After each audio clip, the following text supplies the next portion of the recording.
Hello, it is me, Majandra. I've taken possession.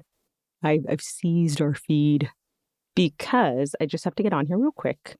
This episode that you're about to listen to requires a bit of a disclaimer from me. In our second episode, when we covered the end of the world, we touched on a part of my journal that didn't coincide with the time we actually shot the end of the world, which we explain in the episode, but you could have missed it in our fabulous conversation with the magical Zoe Lister-Jones. Do yourself a favor, by the way, and listen to the episode if you haven't already. We tackled Brendan's penchant for being caught unawares and getting force smooched by older ladies. And that brought us to a particular incident at a magazine party, so we discussed it. But this, during the shooting of Blind Date, the episode we're covering today with my beautiful, brilliant friend Brooklyn, this was when the infamous magazine party actually did happen. And so that's why we cover it again and in greater depth. I mean, well, as deep as we can, as we're not known for our profundity. So, sorry to interrupt. I'm not going to lie. I'm kind of loving being on here alone and just rambling. But that is not what you came for, so let's go. Hi, I'm Brendan Fehr. And I'm Majandra Delfino.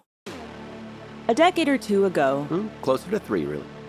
a while back, we starred in the cult hit WB show Roswell.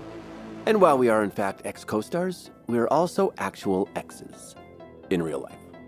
Boyfriend and girlfriend exes. Unnecessary clarification, but welcome to the X-Files, where we analyze all things Roswell. Episodes, co-stars, guest stars, and all the goings-on in front of the camera and behind the scenes. In our probe, we may or may not agree, we may or may not get along, but if our history is any indication, we will most certainly dig up old stuff from the past and throw down. With guests, old and new, weighing in on who was right and who was wrong. Oh, if we remember it, we're going to talk about it. And if we don't remember, it's all good, because I kept my teenage diary to cross-reference, corroborate, confirm. Wait, what? Correct. So be prepared to pick a side. Your actual diary, like, for real. Having a change of heart? More like a change of underwear. Welcome to the X-Files.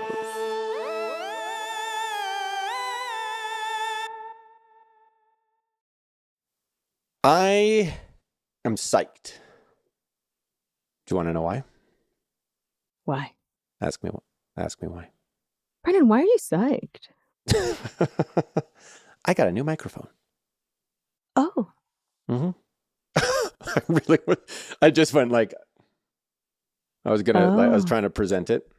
Yeah. You shouldn't present it that way. Hands like that. Like this.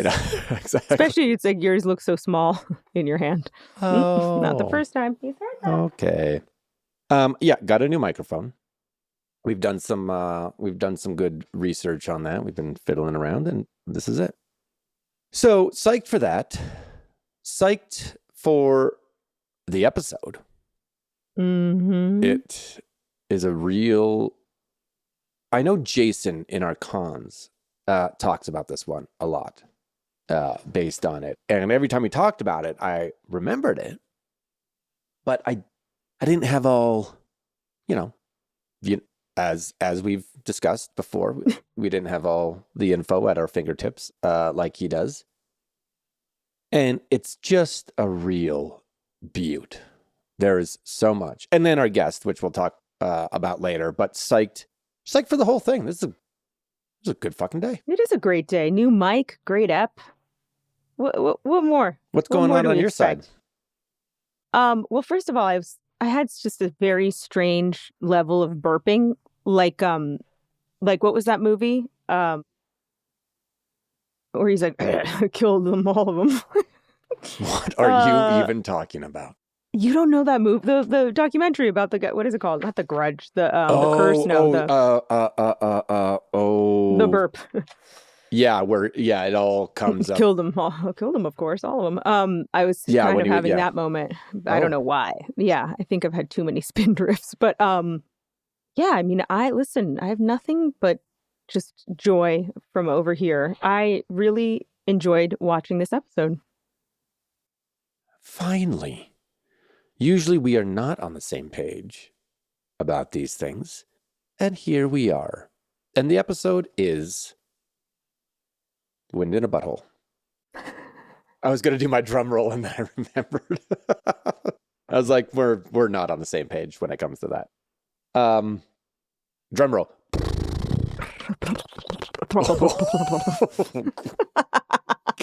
What? Oh, golly. That is tongue in a butthole. That is not wind in a butthole. There's no wind. There is no wind. That's a very strong seal. A black hole and a black hole. A vacuum on a butt. Blind date. Mm-hmm. Do you have the book in front of you? Do you want to run this one down? Yeah, sure. Listen, Matt Walden played himself. Well, okay. James O'Shea. Start with the original. Sometimes you start with that too. Oh, geez. So, ask her to do it and then tell her there's how a to guy do named There's a guy named Ben Boosh. Okay, sorry. So, blind date. Liz wins the local radio station's blind date contest, causing Kyle and Max to get drunk and bond. Meanwhile, Michael and Isabel send Nacedo a sign. Yes. Original air date, February 9th, 2000. Mm-hmm. Written by Thania St. John. Thania St. John. My girl. We love her. We're trying to get her for B&T. We sure were. We still are, maybe. Maybe still this available. Still happening. Still here, Thons. Still here. Directed by Keith Samples.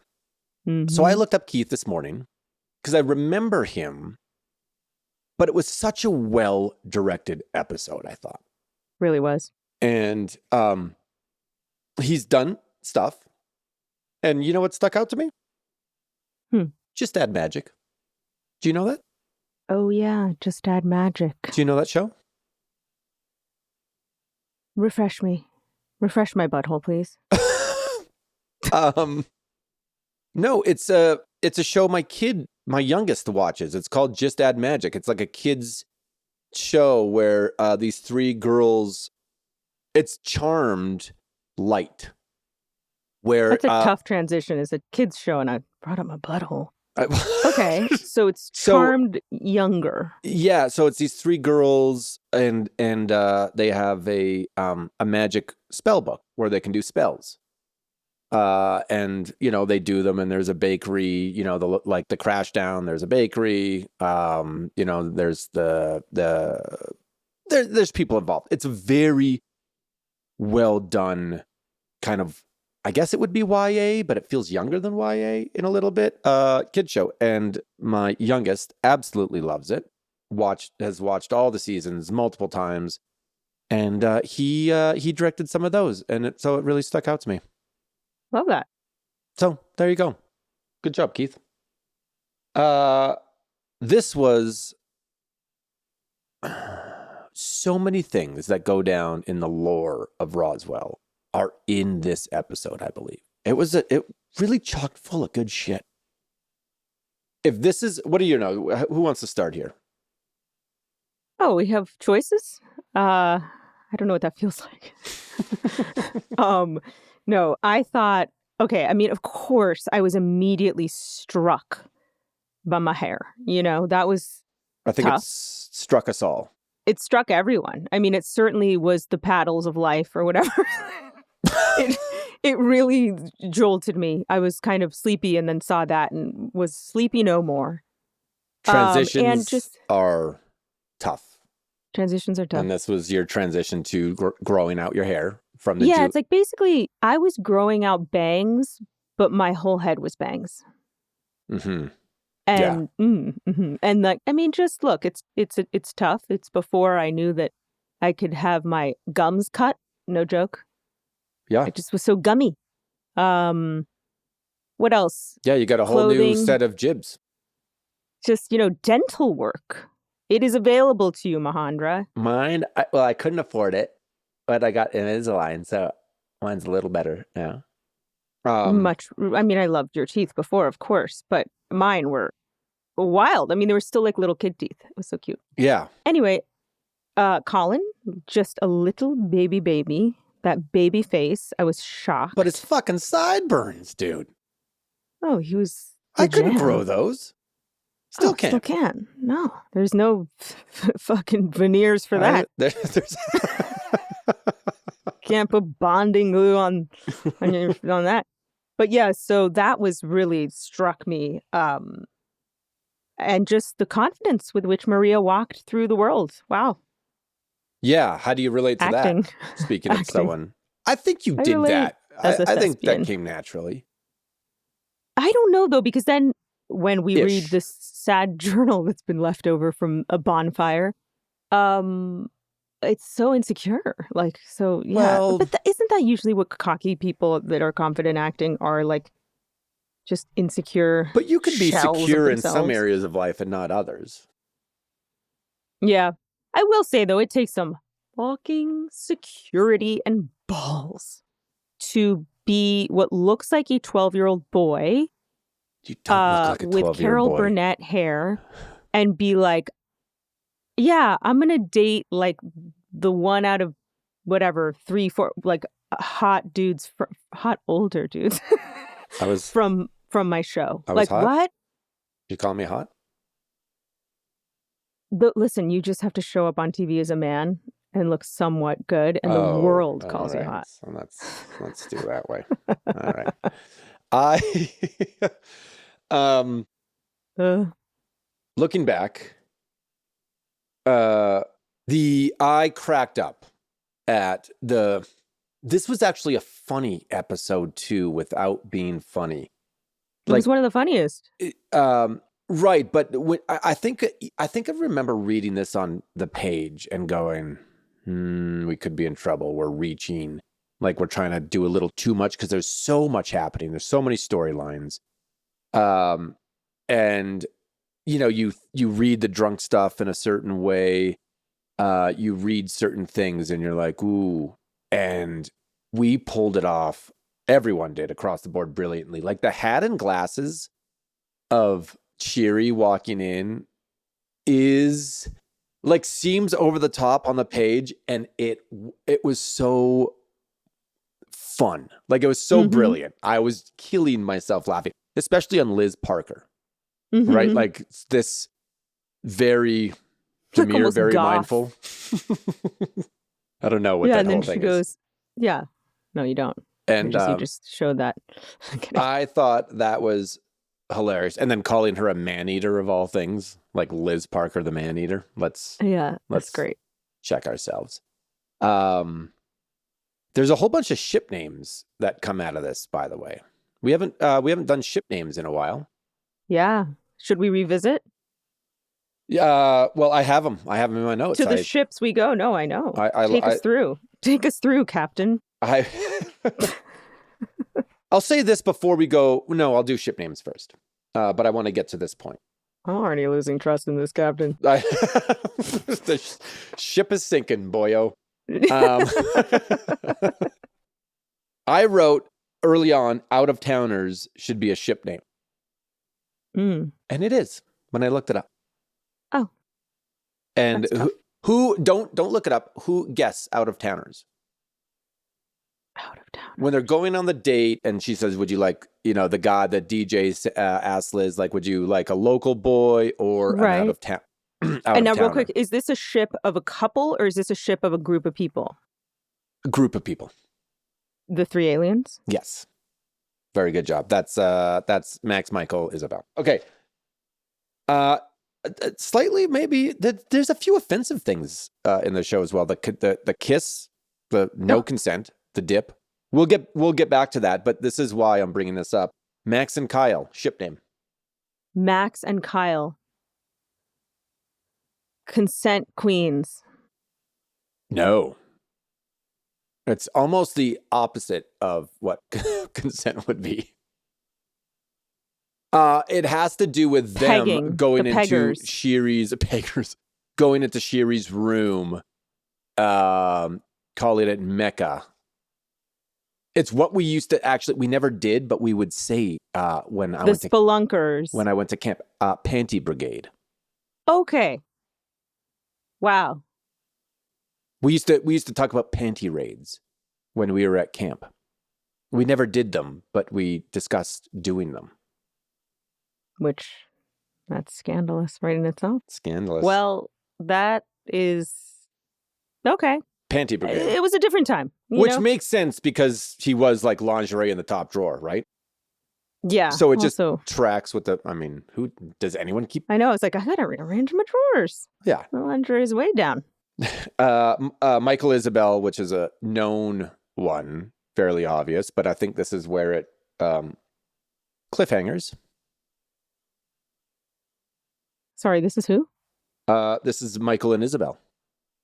It's like, I'm not capable of hearing Michael with someone else. Like, what? I know. It's just... The sound is... No. Okay. The cliffhangers. Because I think there was a cliffhanger of us having been together on Antar. Okay. Never having happened. And so you're left this. on a cliffhanger. Are we done? We're done. We're done. We're moving on. Alex and Maria. Oh my God. But this is not romance. This is like friendship. But I don't know. Take a guess. Shoot. I don't know. The Platonics? Right. Oh, that's a good one. Groupies.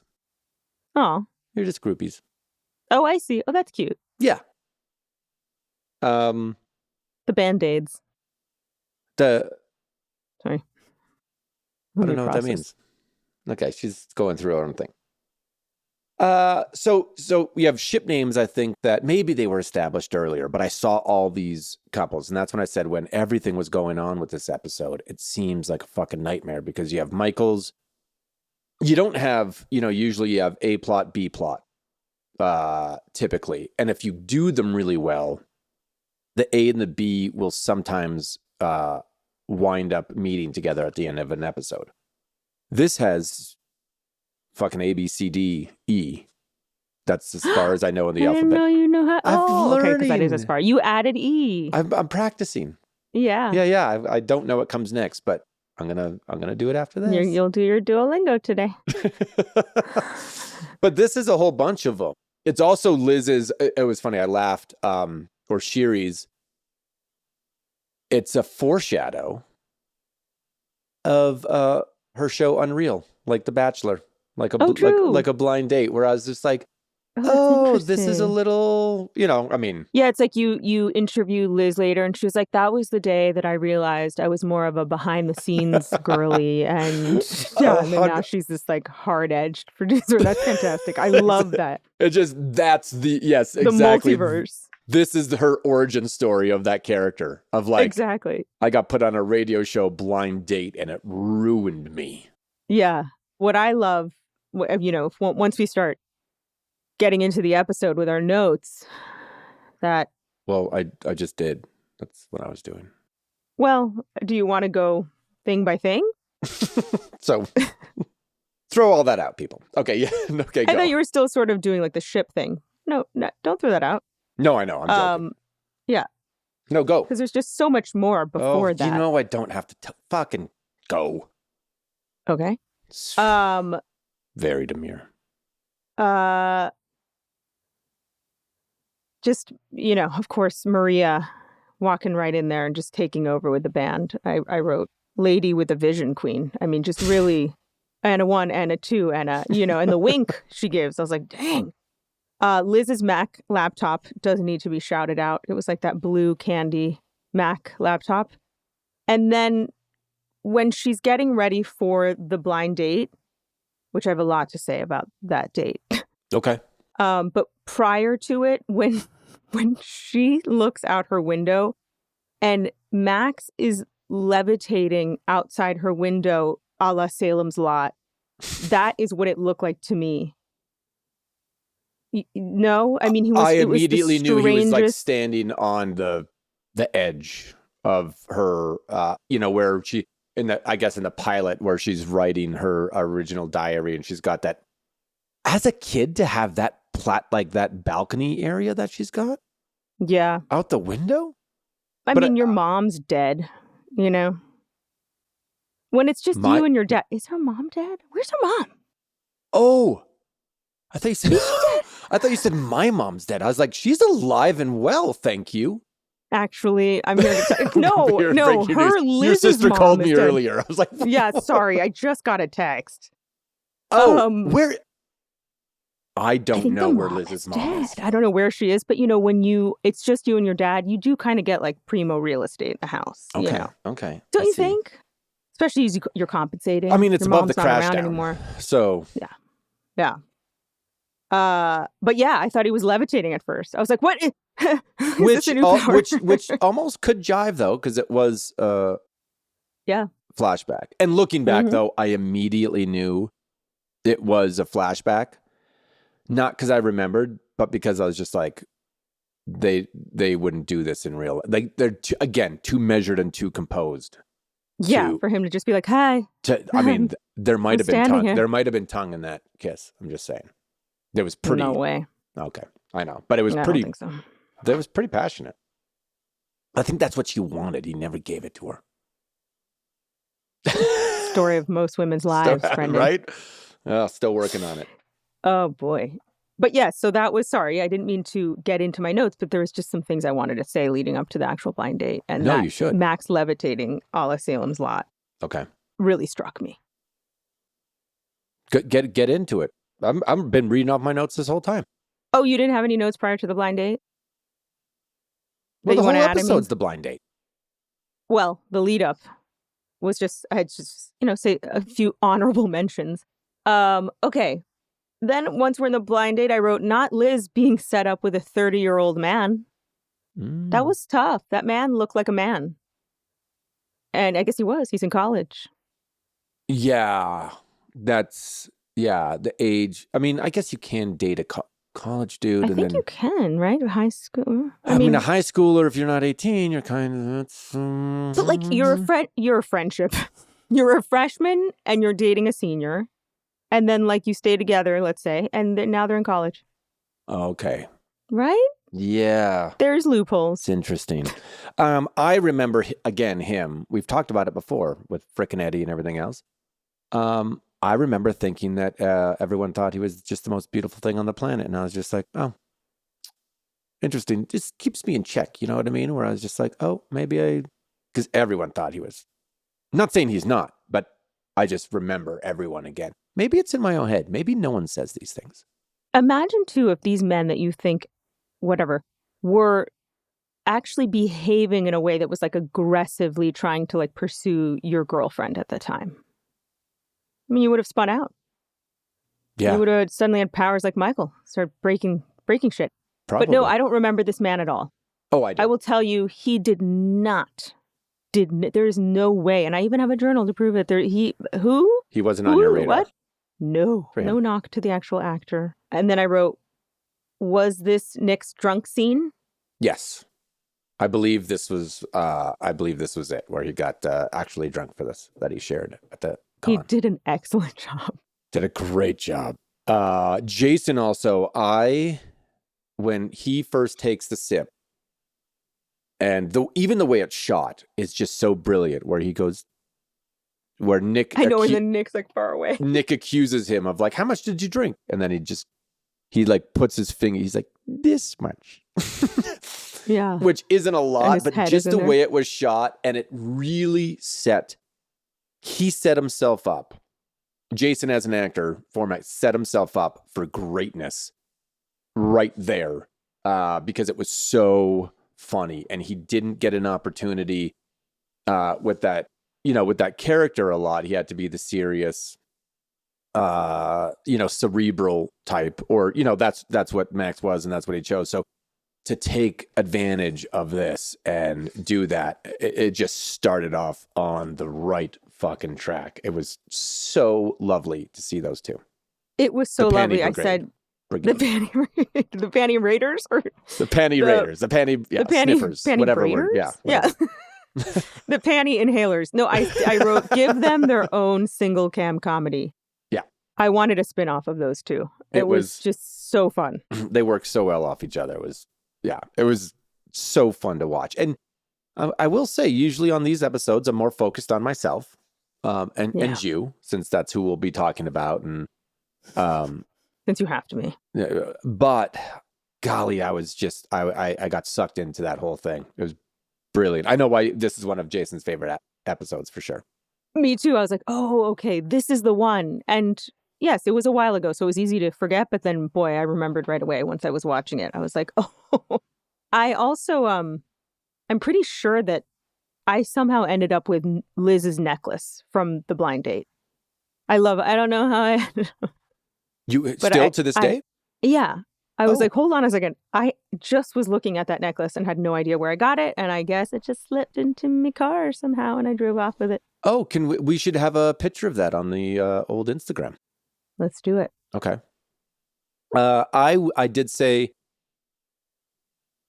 I got a lot of heavy breathing in this episode that's doing a lot of work for me because I guess I didn't know how to act. Breathe. And which is a problem when you're regular on a TV show.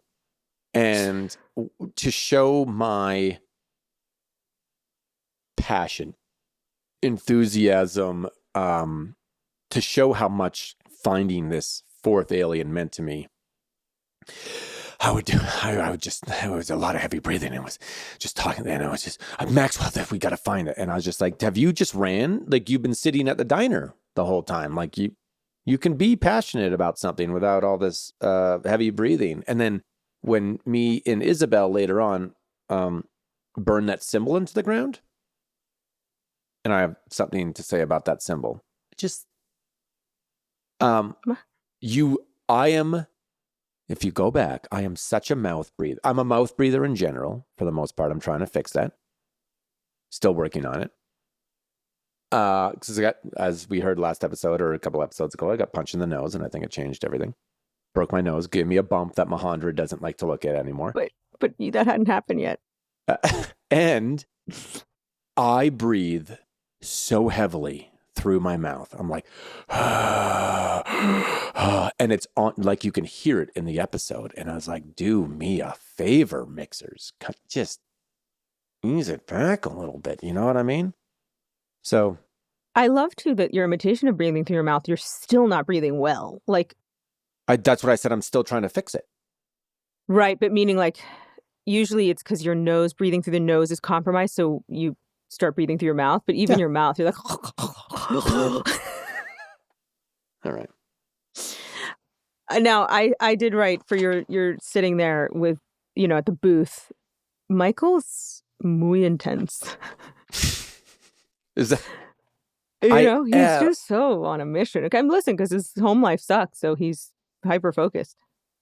Yeah, I thought there was a slightly, I thought there was a better way to do that, to show that intensity. I kind of, again, didn't know, new to the whole acting thing and, working on it. I think there's a more sophisticated way to get that across. But as long as, if you're not shitting on me, then that's a good thing because you would take every opportunity. Yeah, I disagree. I think you did a very good job. No, it was more the thing of just like, Michael's drive is like, it's tough. Like everyone's doing their thing of like being teens and blind dates and this and that. And he's like, guys, I got an idea. And that was easy.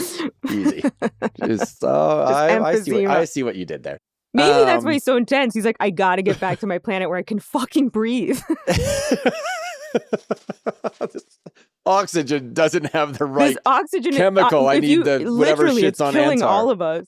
I will say, kind of going back to that, kind of, or jumping off of that, like I said earlier, the A, B, I only get to E plot. There's the whole Nisado thing with Michael, which is, so it's got a sci-fi bent to it. So he's on his own mission.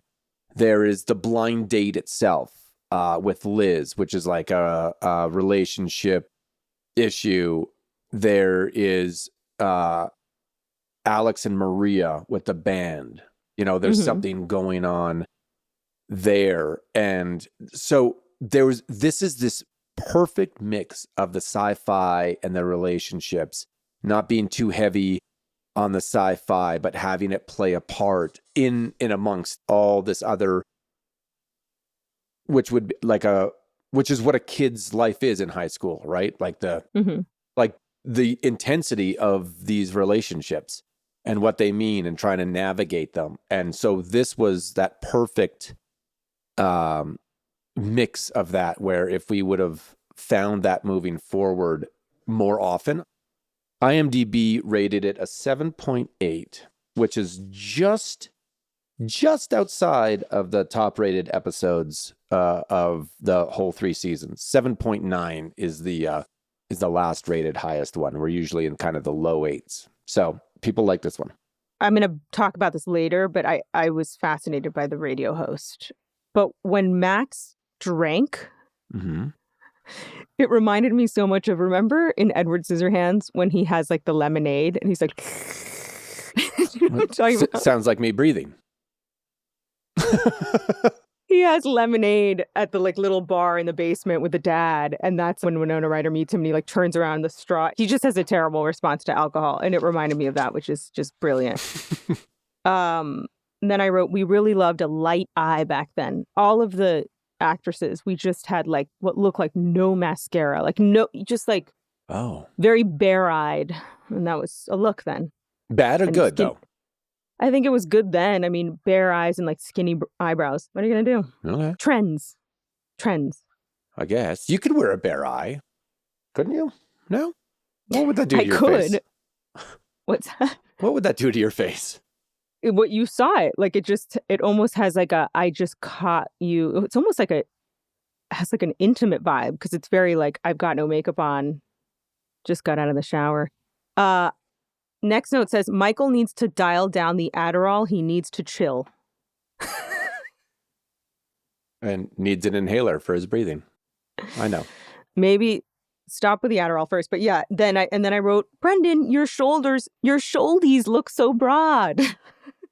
She knows I have a problem with my shoulders. Which is so crazy. It's like me saying I don't have big enough lips. But there is a like high angle where you like, you know, it's like fucking Jonathan Frakes down there. In my dreams. I love the tender moment with Isabel when she was just like, if you find this thing, you're going to abandon us. Michael's like, correct.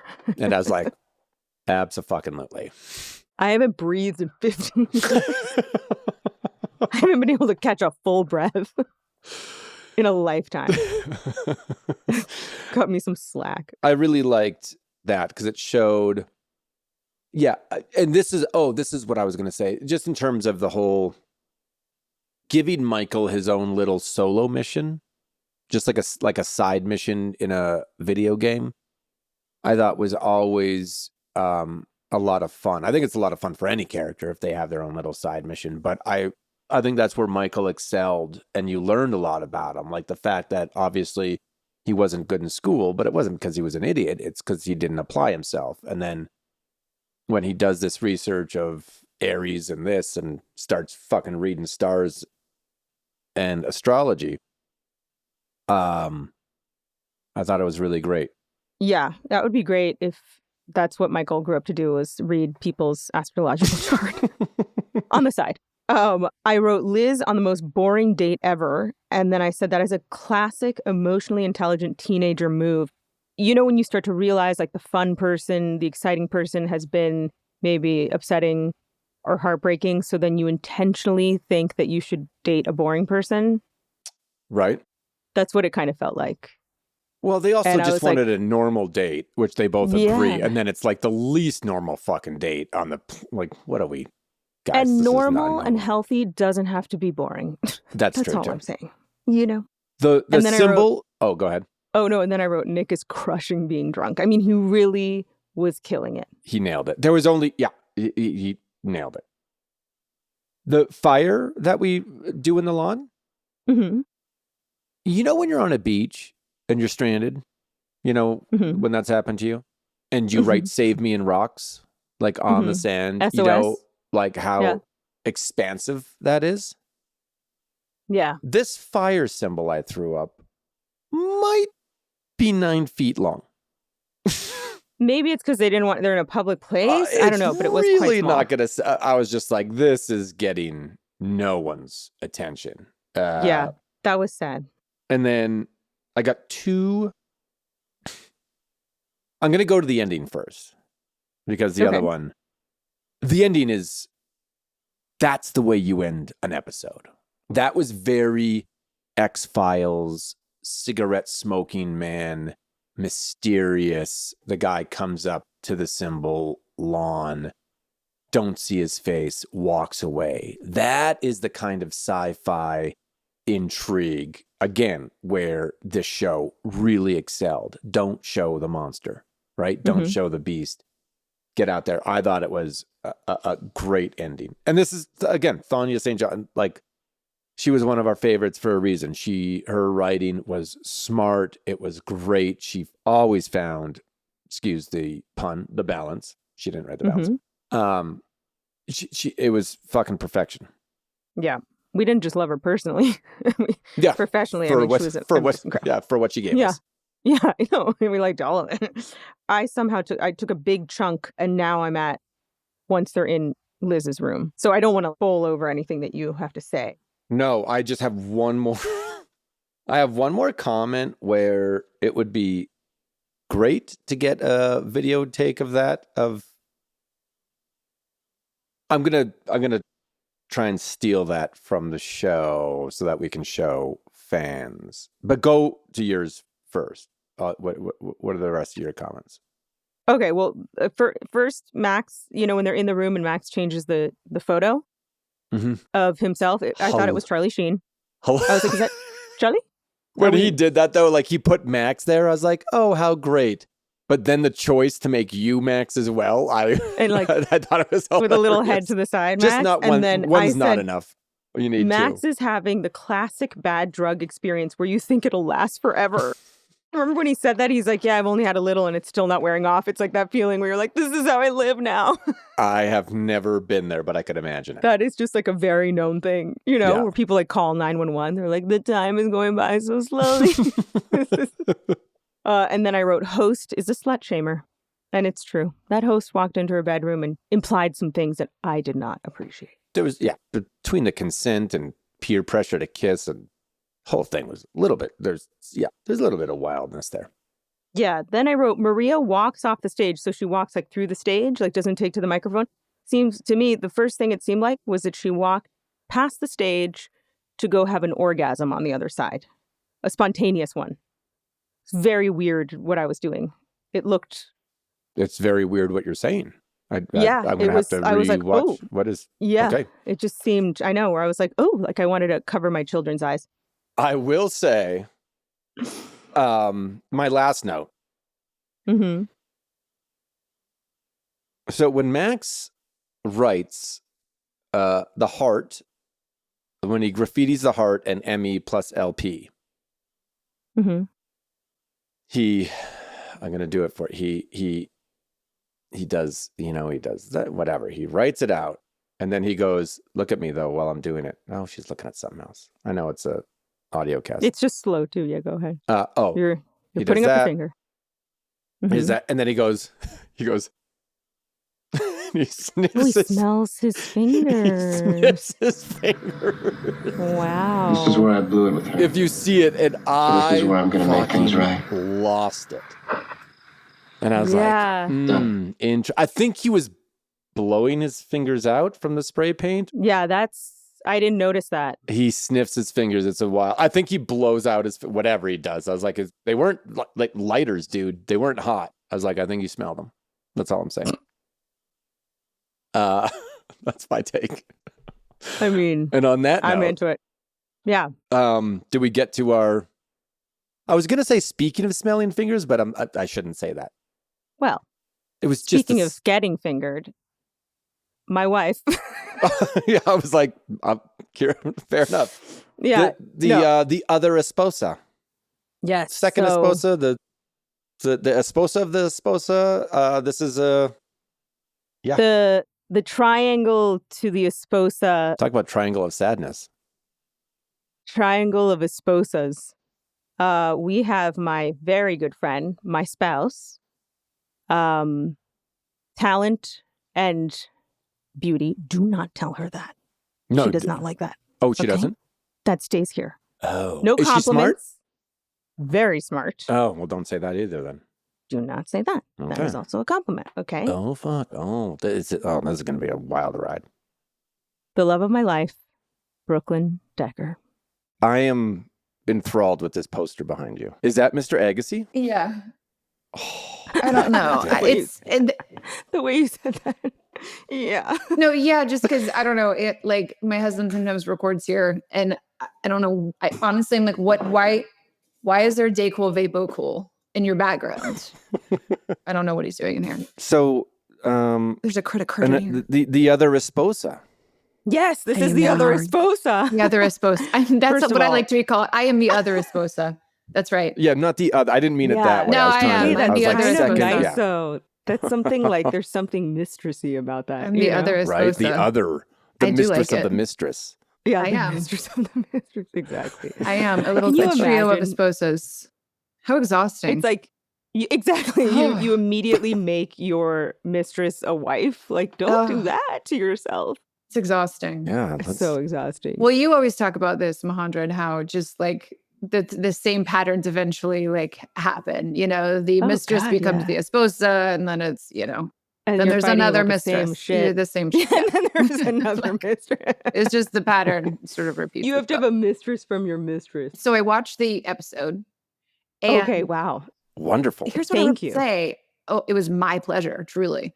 I admittedly, I missed Roswell, not because of Roswell, because I, wasn't really allowed to watch TV as a kid. So I just sort of missed a lot. I am a fan, and I will be revisiting the series in its entirety based on really this episode alone. In particular, Mohamed's performance on stage, like, has me just fully in, truly. And yeah, I absolutely loved it. Well, I have thank you, some first of thoughts. all, I for wrote down watching. some notes, but Okay, yeah. good. Oh. Us as well. And we, what's interesting is that we don't remember a ton from the time and have shown that to be the case on this podcast. And is that upsetting to some? Yes. But we're doing our best. Luckily, we have the diary and we have this book, Crash Into Me. It breaks it down. So that's very helpful. But that was, I'm going to say, a shock of an episode to watch for me personally. Why was it a shock for you to watch? That I had the unmitigated gall to wear be that hair. in The hair. on any form of footage anywhere with that hairstyle. I was growing out like a short haircut. Yeah. This was not it. So tell me, like, in this stage of your life, because, of course, the hair cannot go unnoticed. And I was wondering, like, at this stage of your life, this is like your first like professional gig. Do you feel bold enough to be like, hey, let's work on this? Or was, like, I guess my question is, was that all Majandra? Like, were you sort of directing the hair, or were you a teenager, like, okay, they did it and I don't love it, but I'm not really like old enough or bold enough to stay, I don't love it, and therefore this is the hair I have? Because we've all had hair we don't love on camera, Right. and whether or not we say something about it is, I guess, No, the Roswell experience taught me, like most experiences, to not so much the Roswell experience. I think just like growing up taught me to, no one wants to hear your opinion. Not just as an actor, as a but woman. as a lady. Right, sure. Uh-huh. Yeah. But I didn't know that then. So I had this really I think she's including this insane podcast in that. short hair. So clearly I haven't learned enough. Yeah. Still So working I on had it, by the way. I went crazy with this haircut. Do you remember Hackers with Angelina Jolie? Of course, yes. I had the gall then as well to think that I could do that, like, Oh, cool. Yeah. I ended up looking like Julius Caesar, and I realized that, like, as it was happening, and we had just lost David Nutter to another show. He was kind of like a co-showrunner with Jason Katims, and David Nutter was very strict about her hair, but he had just left because he wanted continuity, and he had left. So I was like, okay, I'm going to start growing it out. And in my growing out, I thought I was picking like these fun takes. I was like, look, it looks so retro. It's like, no, you look like a messed up Carol Burnett. I mean, I looked wild. But no, Yeah. Brooklyn, like I could have totally You had been full like, autonomy. hey, let's, yeah. But no, That was but a you choice. you did, I mean, was a clearly choice. you learned because the hair changes if you go through, this is the first season, the hair changes all the way to season 3 on all of us. So we were kind of calling our own shots in that sense, but I will say your stage hair looked really nice. So that's like what I was that just gonna say. was great. We were all kind of going through the like, how do we do this hair? Everyone was like trying to help or give suggestions. And then I think that once I'm on the stage, that was the birth of the duck butt. The duck butt. So I wore that like duck butt look, which still looked insane, but helped. What was so surprising to me, Carol Burnett's a fantastic reference because like the ends were curled, but it's so short. And so as I was watching it, I was thinking, was this a roller set? You know? I know. And like, did I get hurt? Like, it looks like it's going to burn your skin. It's too close to the face. And like, we didn't have the sophisticated tools that we have now to style. So like, how did they, like really, how did they do your It was just like a smaller barrel curling iron, a long time in the chair. And that choker in that first scene, was it a choker or was it a watch? I don't even know what it was. It's very on trend now. And for the record, you referenced Julius Caesar. And I also feel like that's what every sort of like cool young kid has now is like the Julius Caesar cut. So I really feel like you were only just 25 years ahead of her time. I will say, Brendan, kudos to you. Uh-oh. I don't know if this is something you need to unpack in therapy, but that you were like, that girl. Oh. That hair. Can't wait to run my hands through it is insane. It is like wellness check. What is going on? Also, a baby. Yeah. Well, You say that a lot on this show. Okay. So I got in trouble for saying that too much. I was so young. I was so young. So now I did look into the dates, the facts and figures, Brendan. Okay. This was shot in 1999. I already know end what of they 99. That means I'm 18. Yes. I'm very aware of how old you were. And you Brendan, were how old were you? Late 20s? I was born in 77, so this airs He was only air 3 date. years older than me. The air date is 2000. So I am 23 years old. Oh. So Majandra, you got to be 20.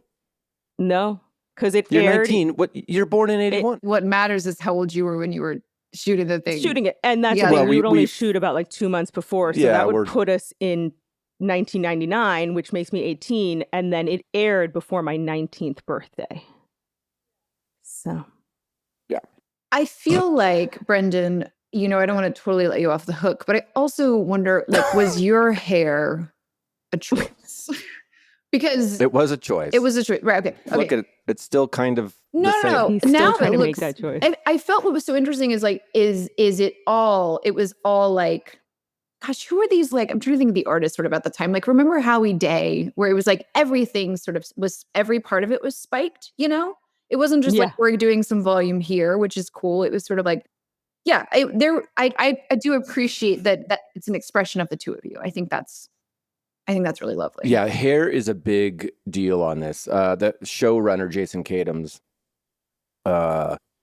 actually just did a 25th anniversary Interview with Variety. About Roswell. And about the show. And the one comment he said was, these kids always wanted to change their hair. Continuity is important. And I think it still haunts them to this day. And Because that if you was him do a putting it rewatch, nicely. season 2 is different and season 3 is different It's true. for all It's of us. true.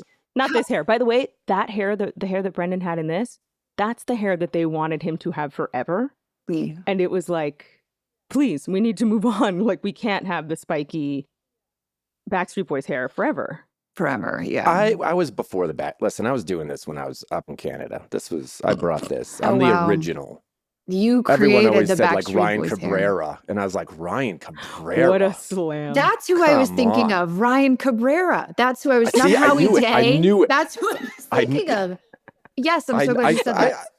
Yeah, and I was way before him. He ripped me off. Anyways, what were your notes? Speaking of, let's. I'm curious to see what. Brendan, I got to give it to you because there were a few lines that you had to get out in this episode that were tough.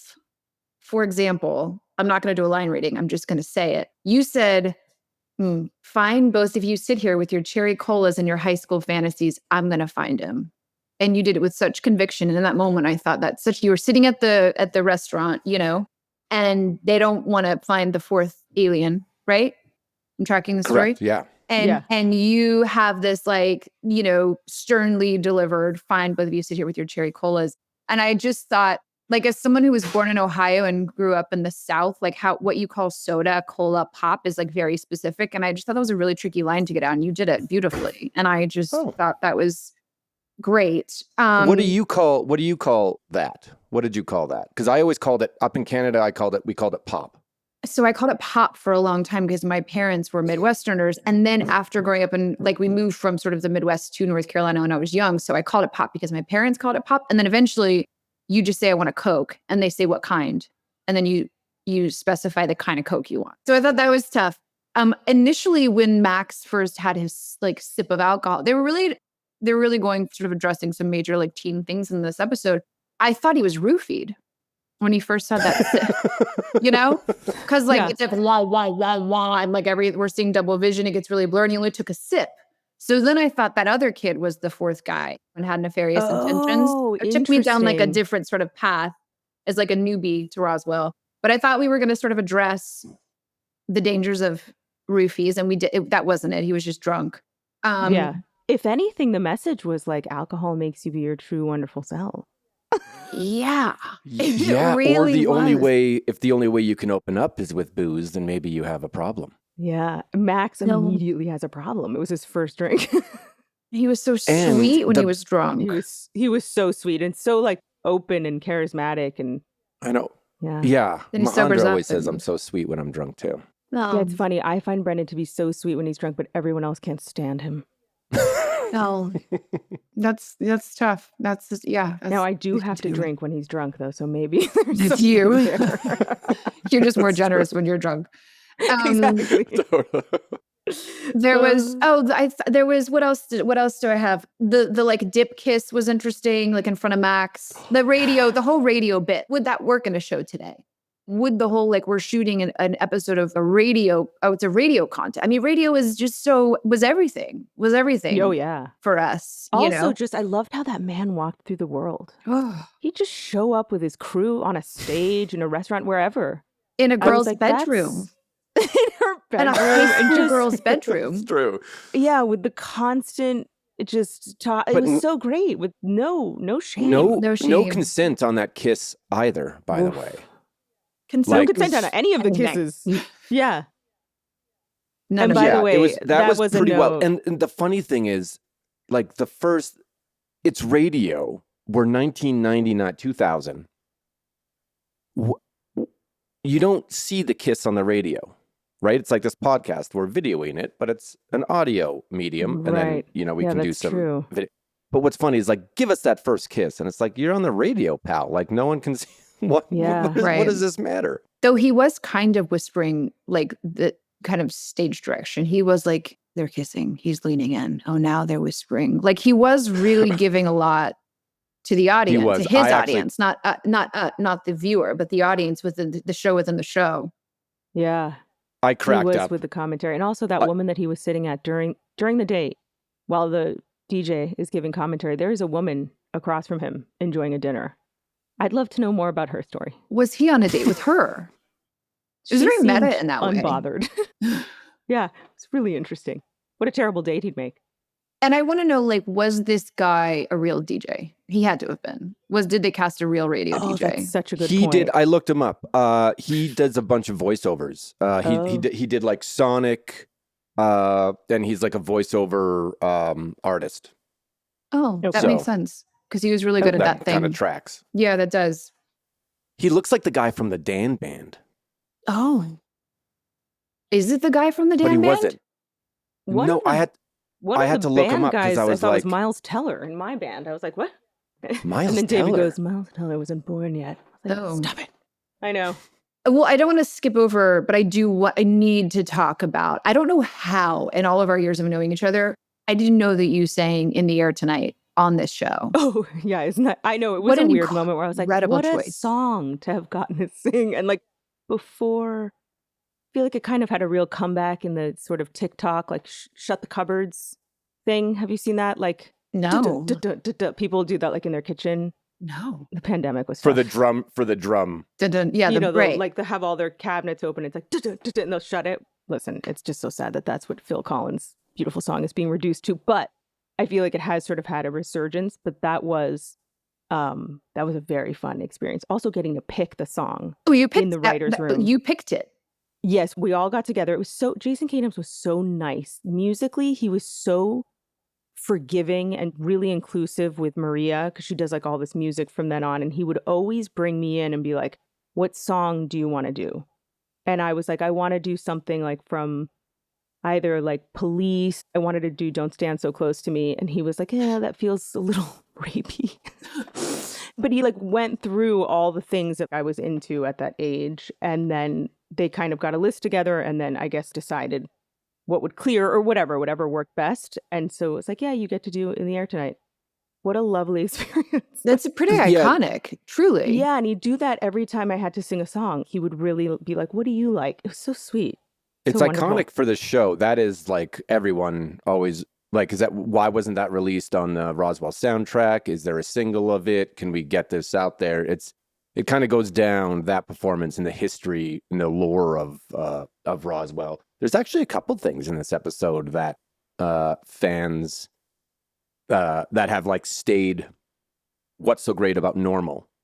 The line that Max says is like, that's like almost the tagline of the entire series. Right. That fans have really taken. And there was a few in this episode. You definitely got one of the better episodes. It's just outside of the top rated, but I would say it's a real beauty. It's got all the elements of what made our show great, done really well. Yeah. I loved it. I loved like just so the song was huge. And it was really, really fun to watch you sing that. And I do feel like you should record it now and release it as part of something. Truly, it's like just such an. No, it's she just means such now. Right. We're doing like, it. Right. Get the. I don't know what the first. I feel like you should do me that. And Brooklyn, me and Brooklyn have teamed up previous, and I have my guitar and she's on the drums. That's right. I feel like you should do it now. My I'm child like, give is me an E. I immediately.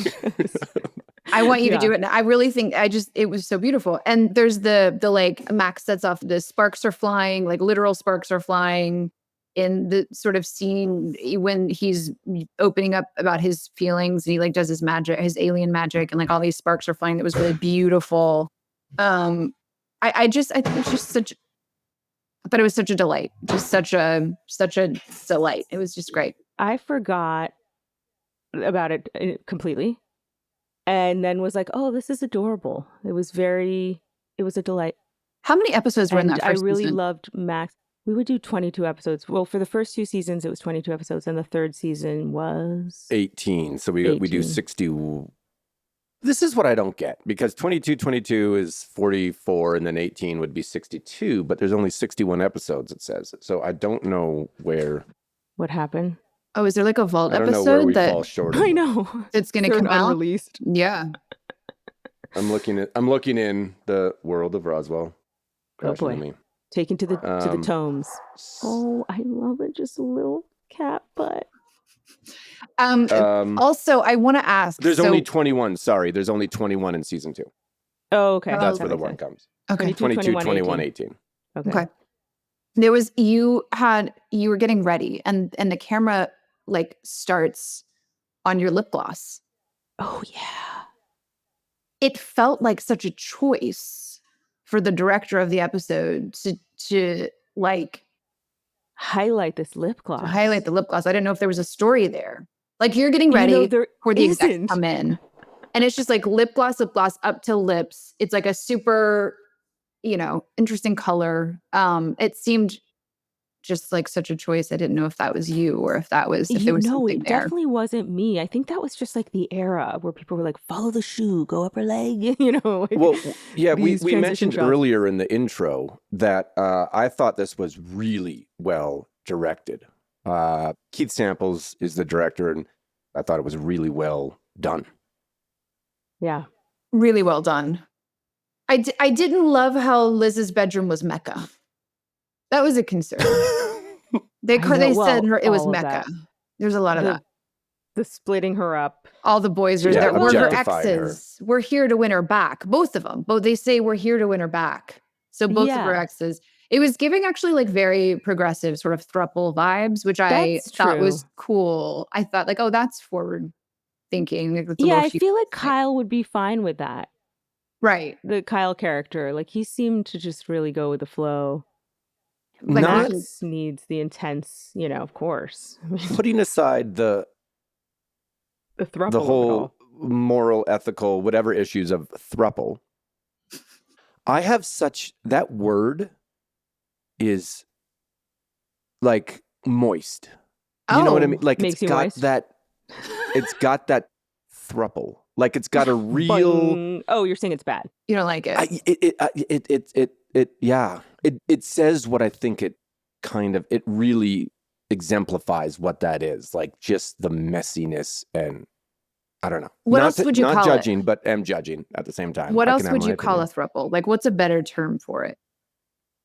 Well, they just came up with like a threesome is obviously kind of a one-off. One event, right? Yeah. It really, I mean, it says what it is, but thruple is just a very interesting. It's almost satisfying to say too, which is weird. Thruple. I think it's so charming. I think it's such a charming word. Not the idea. I mean, from me personally, not the idea of it, but I think it's just such a sweet, like, we're in a throuple and it's like, oh, that's cute. Yeah, It like sort of it makes it cuter than destigmatizes the whole thing. And I actually really enjoy, I enjoy how it sounds. I think it sounds, if I have it, people are in a throuple and it's like, oh, I don't know. I think it's like very sweet, It also feels like you could have a thruple in your throat. Like right. Yeah. Right. And I hear you. I get it. I don't agree. That's how I feel. Get it. Look, I do feel like it's a more wholesome word. The word I hate is blog. We're all so used to it now, but when they were launching that, I was like, oh. What is blog? Because vlog is like video log. What is blog? Yeah, blog is so for people that read and write, Brendan. Oh. He gets attacked a lot for not reading. Not a reader. But what does the B stand for? Right, like what is or it? Is it just, blog. or is it a blog and then vlog riffed off log. of? I want to look this up. Vlog. I'm going to Google this. Yeah, because I don't think blog like that has to be a combination of words of like biography, logging right, maybe something. It is biography log. A bisexual weblog. Weblog. Oh, Yeah, because you can't call it that log. B on the end of web. That's right. Yeah. Okay. That's there we go. We've all learned something. A weblog. Yeah. Still don't like it. I totally agree with you. I really don't enjoy that word at all. Yeah, we're so used to it now. Were people blogging in 99? It was a little early. Yes. They were. It was like early blog days. Yeah, so it was like very notable when it was happening because it was so unusual. And there was a couple websites, ones that loved us and ones that got really upset when things changed from season 1 to season 2, where they just like rip us apart. Were you blogging? There was a so forum. New. There was a forum called crashdown.com, crashdowncafe.com, where when because we didn't have social media, Instagram, Twitter, and all that stuff, where they would just go and it was like, this is the discussion for episode 1, episode 2, episode 3. This is a discussion on Michael's hair. This is a discussion on only Kyle and Max's relationship. And so then you would go there and you would read it. But I believe people would blog. They'd also But do isn't like a blog fan like an fiction. op-ed? No. What's a blog the difference? Is just like it's like a WordPress website where you're like, today, dear diary. Yeah, but isn't okay. But that to I share like with coffee. everybody. I like tea. What? But to share with everybody, like to put it out there in the world. Yeah, but I mean that's like how so many people get like book deals and stuff. It feels like it feels. I don't know what the difference. And now 'Cause I we're don't read going or write. back to it. Like we kind of got away from it. And it's like now we're going back to it. To the blog. Totally. To Yep. the Yeah, the blog. Substack and all that stuff. Substack. Just your own Exactly. stuff. Were you kids at the time reading what people were saying about you? Like this was full early So- Reddit, but like complete. Well, not that Reddit's really, It was so unusual that it felt so pointed because we were like, why us? But yeah, I mean, we would once in a while take a peek. And mine was luckily, which I think it sounds awful, but it's actually easier to just be like, ugh, had a lot of sort of like racist undertone, not like overtones, not undertones. Just like her nappy hair and like Really? Yeah. So I was like, all right, the mean one, not the good, not the nice one. And so it was easy to just be like, okay. But yeah, it was pretty bad. Were Yeah, you I was sharing on this there with quite a bit. Yeah, go ahead. Sorry, Brendan. So no, I was on there quite a bit. I treated The it mean like one? I would treat on Crashdown.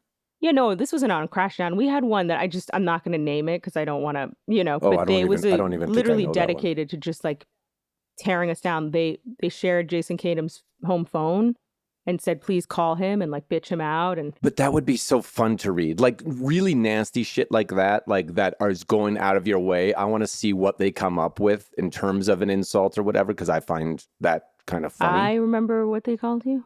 Oh, what'd they call me? No way am I going to say what they called you. Can you write it in the chat so you can read it violently? No, and we decide can whether or delete not it out. It's just so mean. What did they call me? I don't know.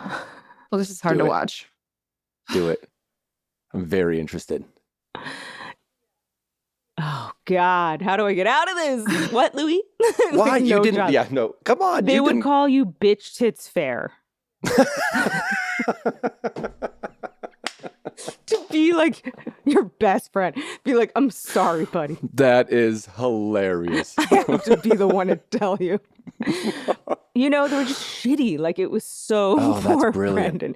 Because Brendan had to take off his shirt one time. And he was a young boy. He was like 21 at the time. How old were you? Yeah, but you should be ripped at 21. I was before. I was in high school, and then we've talked about this before. The orange juice got me. He started to be able to afford Tropicana just left and right. Couldn't stop chugging it. Then you have craft services. It's available to you 24/7. That's a hard, Yeah. That's a hill we all have to climb. Donuts every morning. Yeah. You know what I mean? Because they put the donut, your toast. I was anyways. So, yeah, it was so mean. It's also like that was not your problem area, them titties. Which begs the question. I won't ask it, but yeah. So, what huge butt? So y'all weren't sharing this with each other. Like you were coming to set every day, going, "Hey, I checked it last night, and this is what they're saying." Like there wasn't really. It wasn't. You as kids weren't really subjecting yourselves to like open discussion about these forums. Blogs. I don't even know what that site is, so I didn't look at that one. The Crashdown one was really... It was called Roswell Ate My Soul, Rams. Oh, nice. Okay. And they were just so... Anyway, but the Crashdown one was very nice for the most part. I mean, they would have their opinions and criticize a show or a storyline or whatever else, but they were all very respectful, and I still know people from there. Like I would attend some of the fans. I went to 2 funerals from some of the fans that I was invited to off of that, based on like their husband or brother reaching out to me going, so that was a very wholesome space. And I was there a lot reading. I would post and do all that stuff. And it was kind of my initial foray into social media. I was a moderator of it. Like I had full access to delete stuff and all that. And I would go on there kind of all the time. And I thought it was really great. So that one was definitely more wholesome. Yeah, that's like our squad. Yeah. No, this was the other one. And I would just once in a while go on Brooklyn, but I wouldn't, like, sometimes I'd come to set and be like, oh, I went on to, the bad one. And they said this, like, they said I'm like a hairy Latina. and like, I remember Jason and everybody else would just like roll their eyes and be like, oh, I'm not going to go. Everyone was very good about like keeping their distance. We also wouldn't check on our ratings. I would. What are you talking about? We would have the ratings every Tuesday, would come out the newspaper. You and Jason, we would just like walk away. It was taped to the monitor. Yeah, we would always want to beat Buffy, and we never could. Yeah, the rest of us just like meh. What about you, Brooklyn? Reviews? Because obviously you've, with Sports Illustrated and all that stuff, and then you also act. Do you read reviews, what people say about you, et cetera, et cetera? No. I tried that very early on. And it was no good? No, gosh, no. It like haunted me. No, someone told me I was dead in the eyes. And that really stuck with me because I just felt like How can a Well, living Zoe human did be say dead? I delivered a line being with a deadness in my eyes as well. She just told that to your face. You didn't even sign up for reading that review. She didn't write it. She didn't go post it on. You didn't on consent to read Instagram. that. She told me straight to my face, so I appreciated it. I would rather actually be told that straight to my face. No, I tried early on, and then I realized that is not good for me at all. So no, I don't read anything. And then social You media, also like, and you don't love a compliment either. You know, it's not like you're one of these people that are like compliments only. Like you're just like, I'm good. I don't want to hear the feedback. Exactly. I just want to operate feedback. in a bubble and not hear any of it, good or bad. Oh, see, I want to hear all of it. You want to hear I- everything. Yeah, because if I hear the good and, whether I believe it or not, but you can't just take the good and not listen to the bad, to me. So either you have to listen to nothing and just live in the bubble and do your thing, or you have to read all of it, the good and the bad. Otherwise, you're putting yourself in kind of that echo chamber, which isn't good either. So, and then if you have I have the ability, I think, to laugh some stuff off and then to take some, criticism and go, yeah, I could probably work on that, or like, go fuck yourself. But the thing is like I this don't like that. criticism is never coming from a place of like, I want to help you improve. You know what I mean? Like if reviews were like, let's give you some critical Did you hear that, feedback that you Majandra? can work on, that'd be something. But like that's never the case. It's just like cynical bitchiness that's meant to like generate It's being clicks. mean. And that I have no time for. Because like, especially nowadays. yeah, I just don't think that's helpful for me. I think I'm too sensitive a soul to be taking any of it in, good or bad. So yeah, I just like my bubble. Well, look what's happening. Now everybody's basically having that experience in the sense that they're making themselves vulnerable to the outside world and people's opinions. And it's like causing just wide swaths of depression. Like everyone's I don't think a miserable. human being is supposed everyone's miserable. I don't think anyone's supposed to feel that under a microscope. So we shouldn't read it.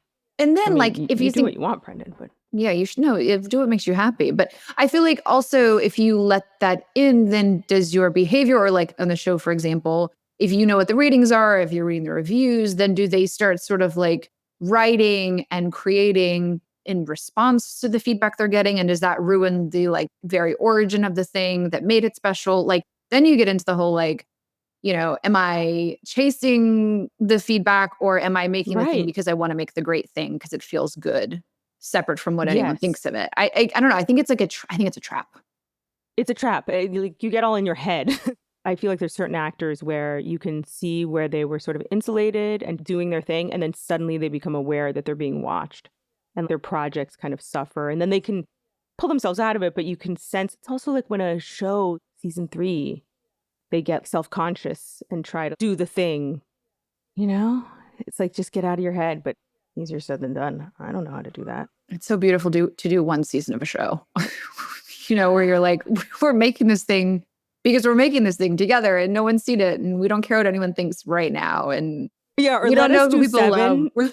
air it after. Like, let us do 7 seasons and then air it and just when hope we're for the best. completely done. Exactly. Well, I think that's why, like England shows, like you look at something like the original Office, where it was that America was doing 22, which is great to be on, but they did 8 or 6 a season, and then was like, this is it, this is this little thing, and it was all the best storylines. They weren't diluted because you don't have to come up with 22 hours in a couple months of a storyline. They go, and now we're done, and now we're moving on to something else. That was our show. We wrapped it up the way we wanted to, and which I think why some of their dramas and everything else are so good is because there is an expiry date on some shows, and a lot of shows are canceled before their time. But there's a lot of shows out there that they've been on way too long.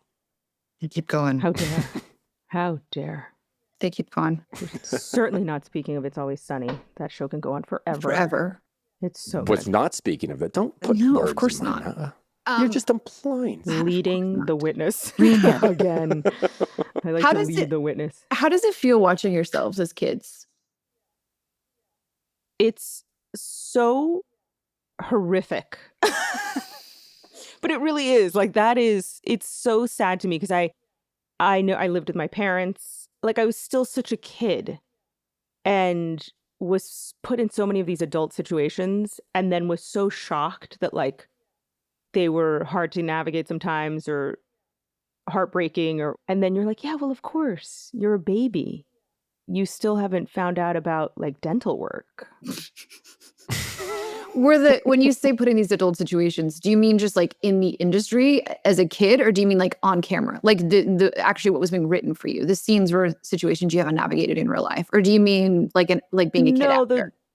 I mean being out in the industry, like what happens when you wrap that day. That's why like the Teenage Diary is amazing, because it's like you'll have these events that we go to and weird things and just all that stuff, like navigating the politics and it being very much so your actual life where you're like, but that's my boyfriend or like that's my best friend. And, it's just all of that, trying to find a normal way to do it and not become a disaster. I very much was aware at that age of what certain attitudes could be like with just a modicum of attention that I was like, ugh. So it was just very heady, the experience. Like I wasn't just like going with the flow. I was very like, just aware. I think that's what was good about living at home was that I had people around me being like, oh, that's not okay or blah, blah, blah. But it's just tough. Like it's tough when you're out there going through puberty and calls your boyfriend's agent and is like, would love to go on a date with, things like that where you're like, what? There's no book for that. There's no like guidebook for navigating that situation. No. Wow. Yeah, I would have liked that guidebook too. I look back going, not knowing anything is something you can never go back to, right? Like just that youthful ignorance, just kind of off the cuff, like you can't ever recreate that. And so I think there's something great about that, but at the same time, learning the craft, getting a little better, a little more experience, understanding some things, it's always searching for that perfect kind of meld of, it's that whole thing that everyone says, not, do the work and then forget about it. Well, because you're I think about this a lot. Like it's a gift and a curse to have sort of your education be on a very large stage, which was true for both of you. Like it's not like you were spending a ton of time in the theater or like, going to, art school or you were very much learning how to do the job on the job, which had a very large audience. And what a gift, right? I mean, how damn lucky just to have your face up on that screen, like the sheer kismet that's required. However, it comes at a pretty huge cost when you're making all those mistakes on that large of a. I'm not saying you are making mistakes. I'm really speaking for myself as well. I was just like, what? Let's. What are your notes say? I'm not saying you are making mistakes. I'm just saying I can relate. Like to be someone who's very young and sort of learning how to do this thing in front of everyone. It's like that's a very scary thing. And it's pure, to your point, like it's the purest form of it. So it's a gift, but it's like, it's a scary thing to be learning how to do the gig. Yeah, I didn't have that at all. I didn't have that feeling at all. I think, Brendan, that was just you, because everybody else had been acting forever. And that was like kind of your first job. Yeah, but I thought I was so fucking cool that I didn't care, right? Like we could sense that. My attitude of the whole thing, because I was going to go back and be a math teacher. I was like, I don't need this in my life. This would be great, but I don't want to do it. And whatever. So I could kind of I felt like I could do anything I wanted, which is why I threatened to punch out the showrunner, right? Which is where I would say, like, go ahead and fire me. I'm one of the aliens. You can't fire me. Are you out of your fucking mind? And that's where I'd be like, hey, hi. So it turns out I'm going to let you know they can fire you. They'll get someone better looking, funnier. Like, yeah, no, they terrible, can now, but I didn't know those things. And I think it served me well for the Michael character. I think it's part of the reason I identified with him based on just that. I really didn't care what anyone else thought of me. And so there was no desperation. So, but just looking back on it as an actor now, as someone who hopefully has gotten a little bit better, with the thing he's supposed to be doing for a living, with a family and kids, you end up, stuff becomes more, you get a little bit more desperate when you don't work for a while. You're always, auditions mean a little bit more going, I gotta pay the rent, whatever the case may be. And back then you're not single, but solo. and and you just don't, and you're just like, doesn't matter. You're invincible, right? There's that invincibility aspect which I think existed back then for me, which obviously doesn't now.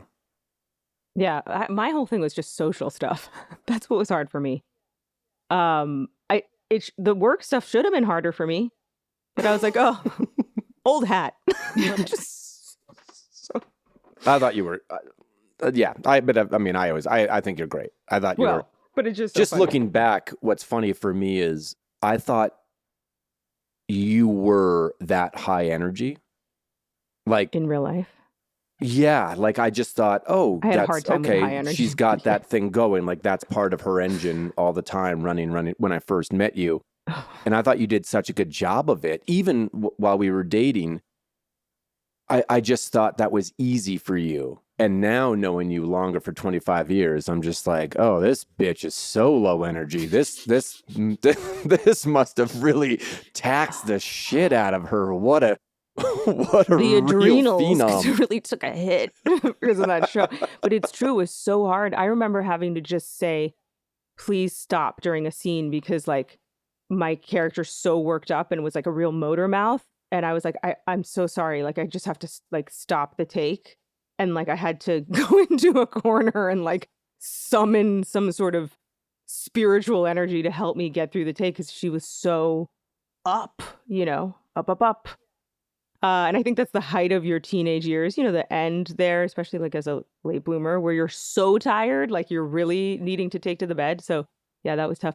But yeah. But it was genuine too. Like you did it wasn't faked up. Like if I fake that up, you're just like, what is this guy doing? Get him off my screen. This is the worst acting job I've ever seen. Whereas yours always seemed really genuine and like authentic. Yeah. It's funny looking back, I was really taken by Max. He sort of like Jason Behr didn't like register for me because he was so much more mature. Like he had his shit together. And I was like, oh, what a delight. Like I never really paid attention to his arc and what a great job he was doing. And I was like, damn, he crushed it. And of course, Nick playing drunk, never had a drop of alcohol in his life and just like, just so good. But he did say he was drunk for that. Was that the one that he actually got drunk for? Yeah. That's a tough one because that was a lot of setups. I don't even know that all shot in one day. It's all Covina exterior. Yeah. But I thought you all were I thought it was just like to see kids so free in themselves. I thought was really not normal. Like I actually don't think that's normal. I thought it was really so relaxed. All the performances. I feel like that's all because of Jason Katims, though, because everybody besides Brendan and maybe Nick had done so much stuff. Like I was the least because I'd only done 2 shows before and like a movie and like went to art school. Do you know what I mean? Like that was all I could say and was, like had the music stuff before. Jason Behr had been working forever. Shiri's been working since she was 2 years old. 2 years old in like commercials. And then Katie, my father, the hero. And then Brendan, you had such balls. You'd just be in these scenes with them and like hold your own. Looking back, I'm like, I would be shitting my pants now. Yeah, I think it was that thing of I thought acting was dumb. Well, like I thought it was for like theater geeks. And that's what you did when you didn't, when you weren't a real productive person in society. Yeah, you're like, right. You go dumb. Paint. You're going to go paint or you're going to go act in theater. You're going to do a TV show. You're going to dress up and be this, because you can't face yourself, whatever. I don't know what I thought, but I was in school. I was, which might be that might be us, true. But that might there's some truth to that one. That one's probably true. Yeah.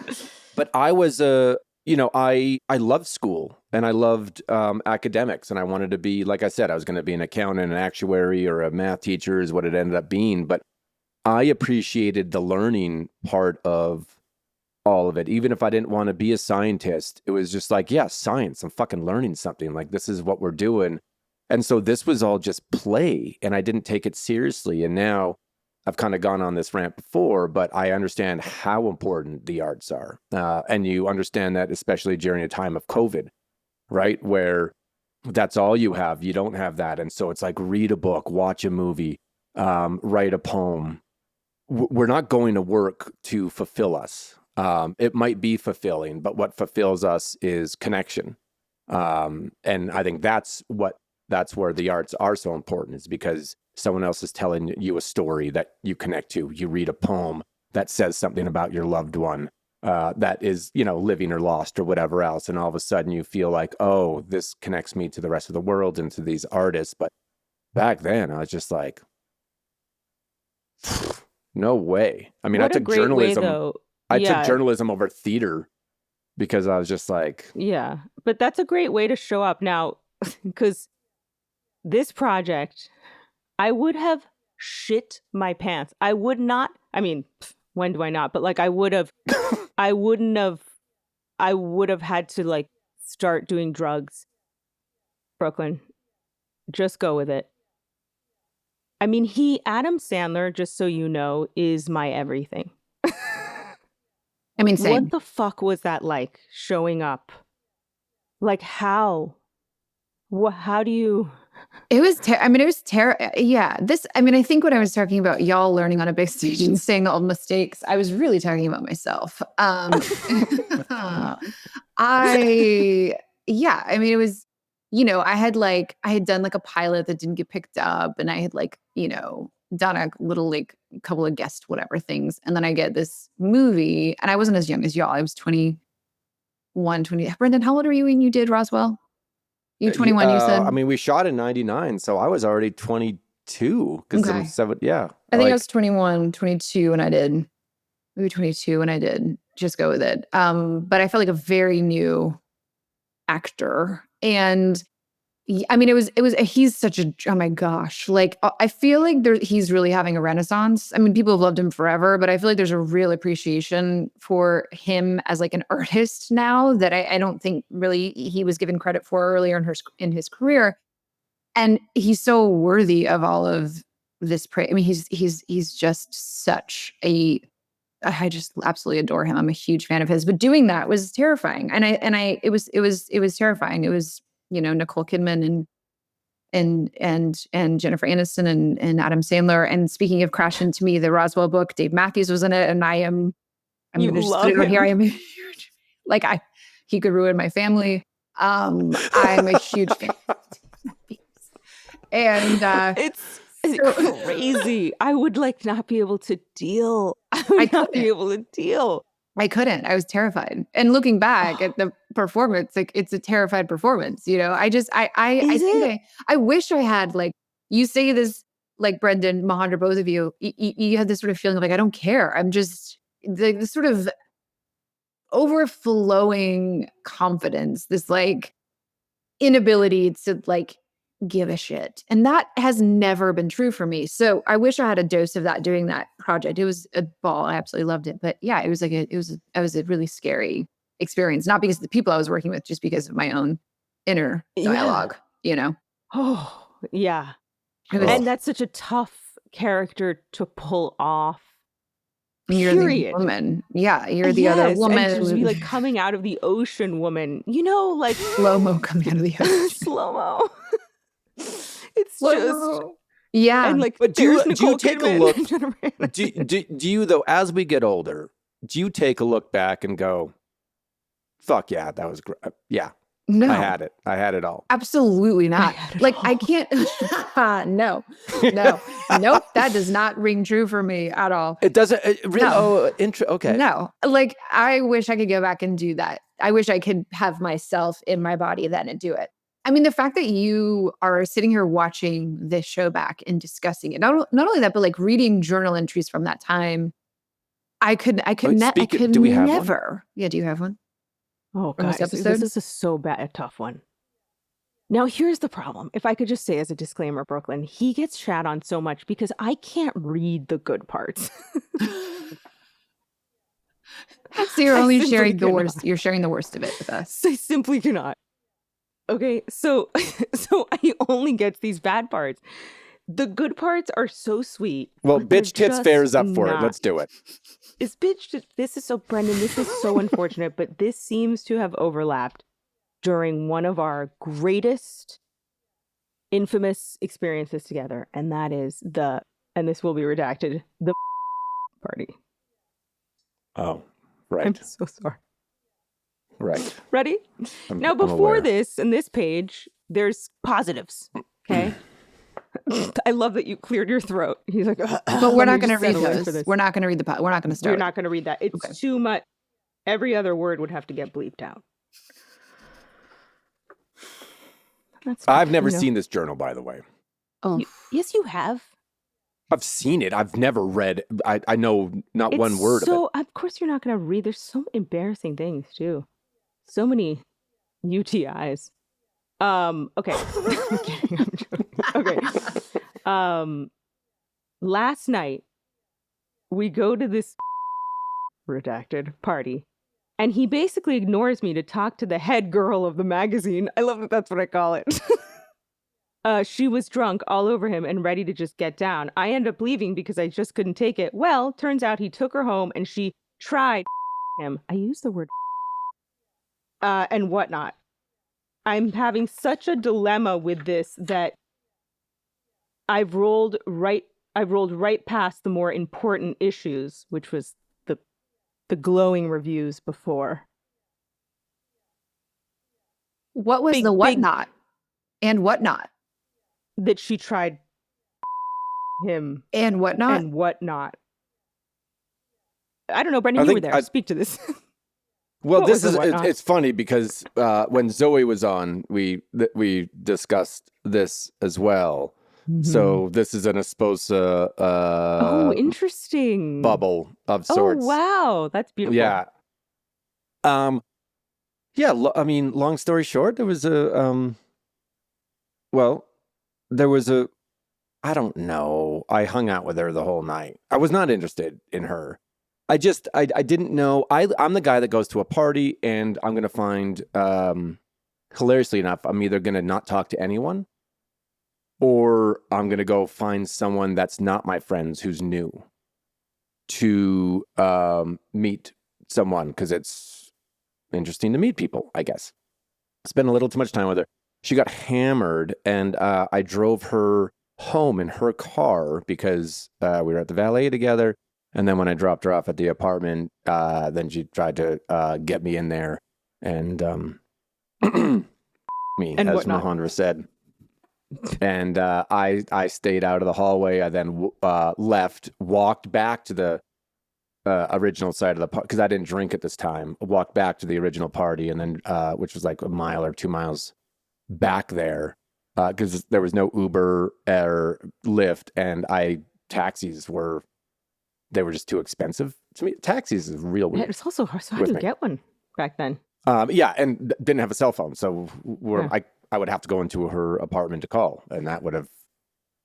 And then, it was kind of this whole thing. So I think, I've lesson learned. Would have taken a ride buddy with me to do that, so that my story could be corroborated.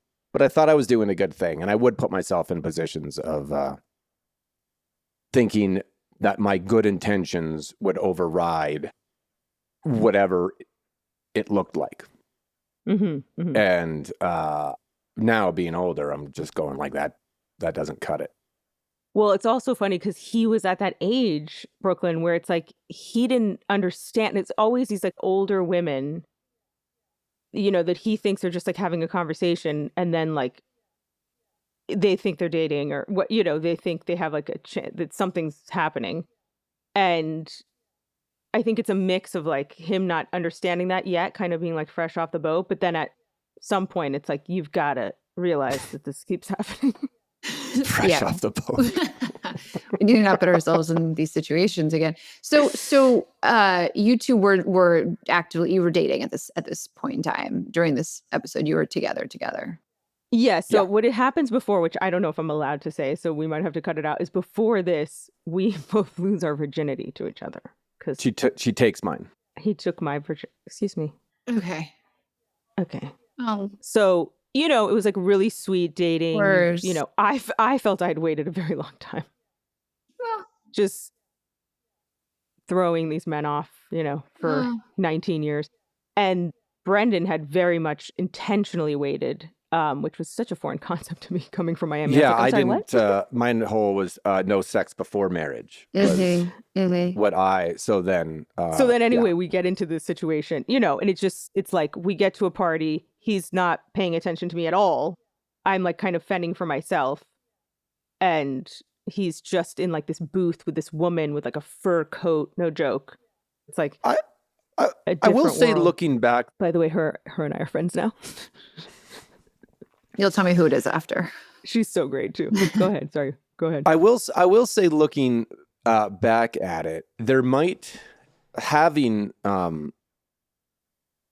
shared that experience together, and then me not me going like, hey, like, where am I at with what I thought I wanted to do, and who am I, and is Hollywood getting to me, and am I losing myself in this? I think that might have played a part in like, okay, I gotta figure out how to deal with this. And then part of that is just like making the choice to go hang with someone else, right? While I figure this out. Like, that's my defense hang with mechanism. the editor of a huge magazine in a slip with a fur coat makes you feel like, yeah, you know what? I'm going to do this so that Hollywood doesn't get to me. That makes sense. That checks, Brendan. Give me a little... you know what? I bare my soul and she buries me. But now this is what was interesting. So then after that, we had like this very strange figure that worked with us that caused also a lot of problems, who was also in love with Brendan, older woman. She calls me a couple days later and tells me that Brendan had not only taken this woman home, but that the woman the next day at work was showing everyone these flowers that he sent to be like, I'm so sorry. I know. I never sent any flowers. You're like, I wouldn't know how to do that.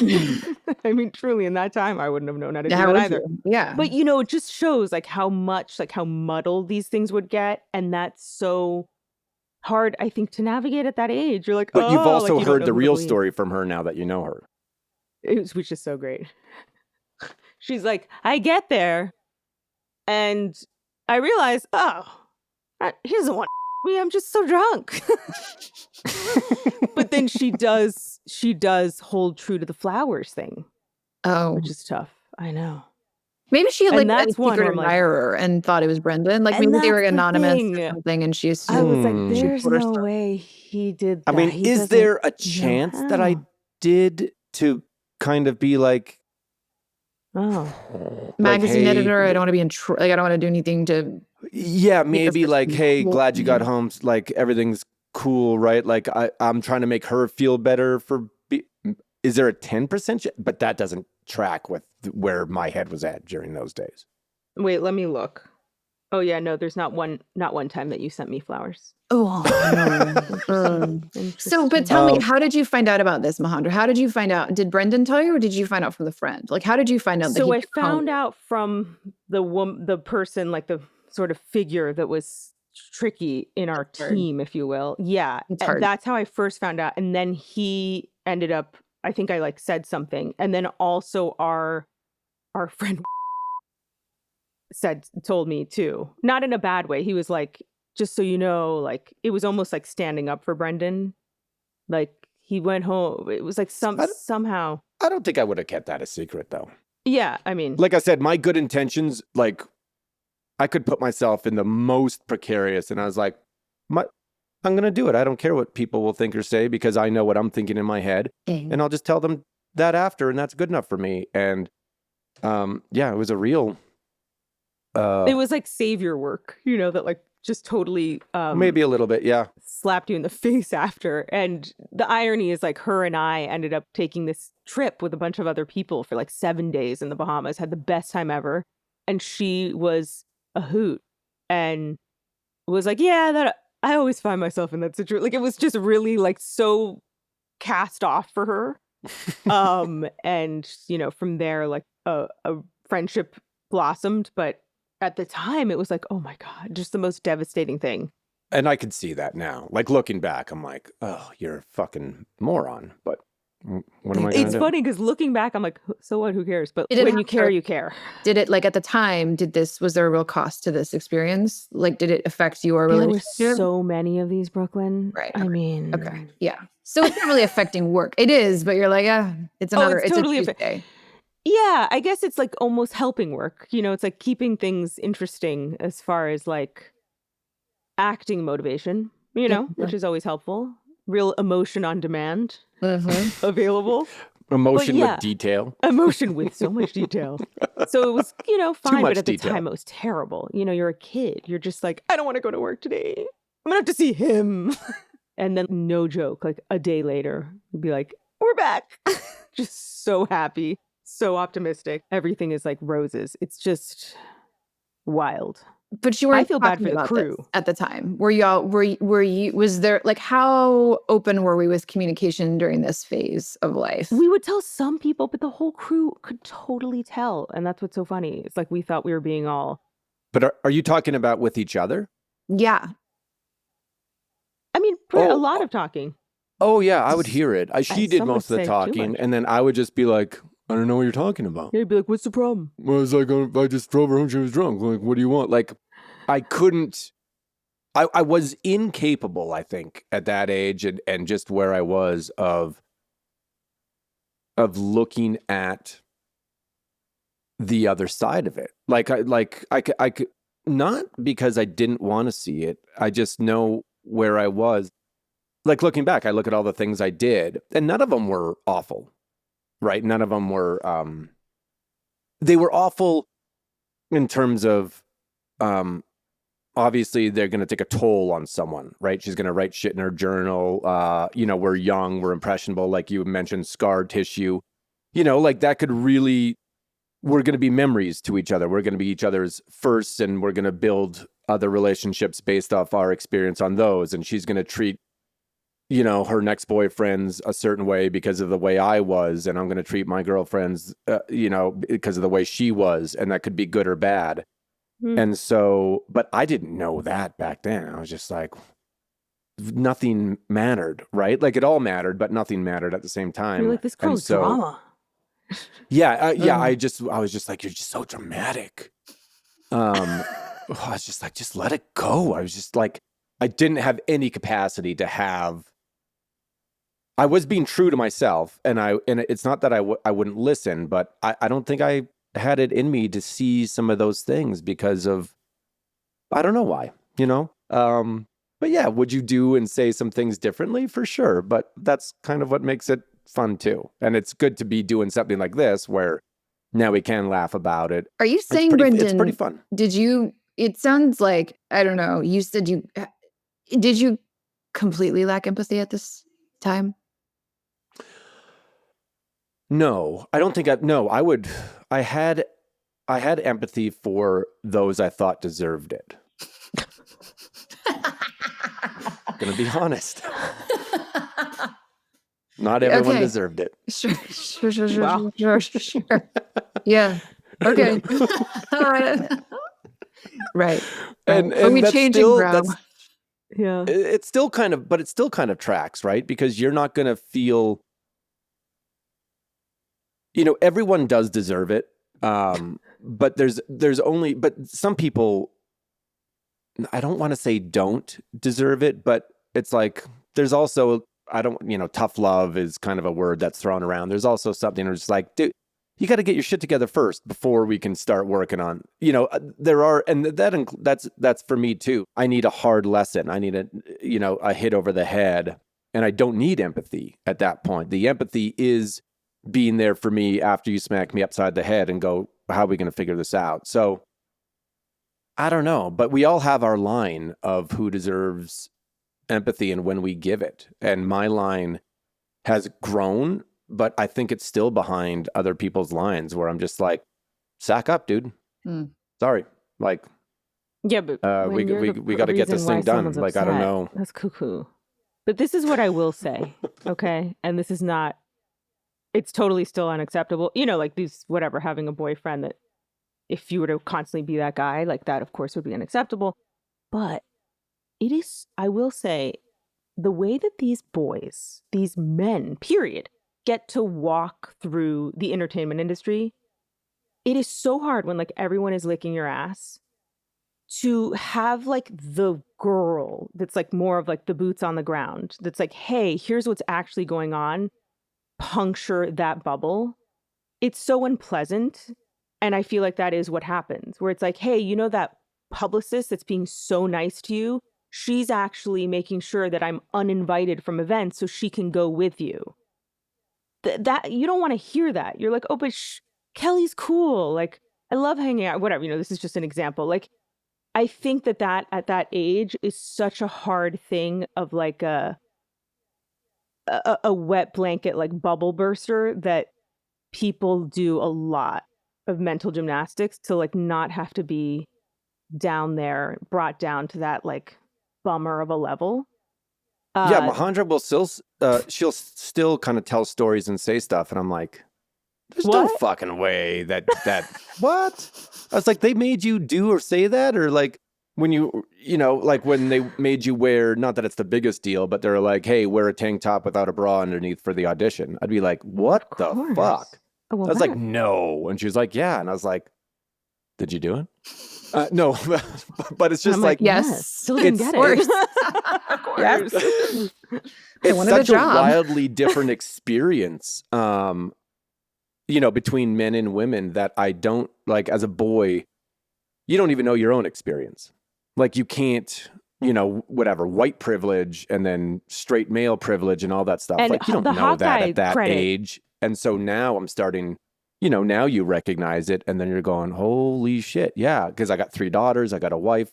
So you hear stories, and I'm just going, you know, I'm telling my kids, like my, you know, 13-year-old going, you know, or 11-year-old would just go tell them that. Just go say that. And you can just see like, what? You can't do or say that. And I was like, you can say whatever the fuck.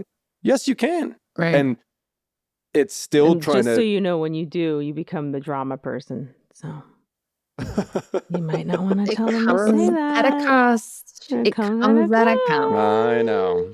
But I always tell them I got their back. So yeah, another savior complex. I got your back. Tell your teacher to call me. I'll set them straight. That's right. We were all navigating a lot at the time. You know, what are you going to do? I think it's brilliant. And, I think it's beautiful.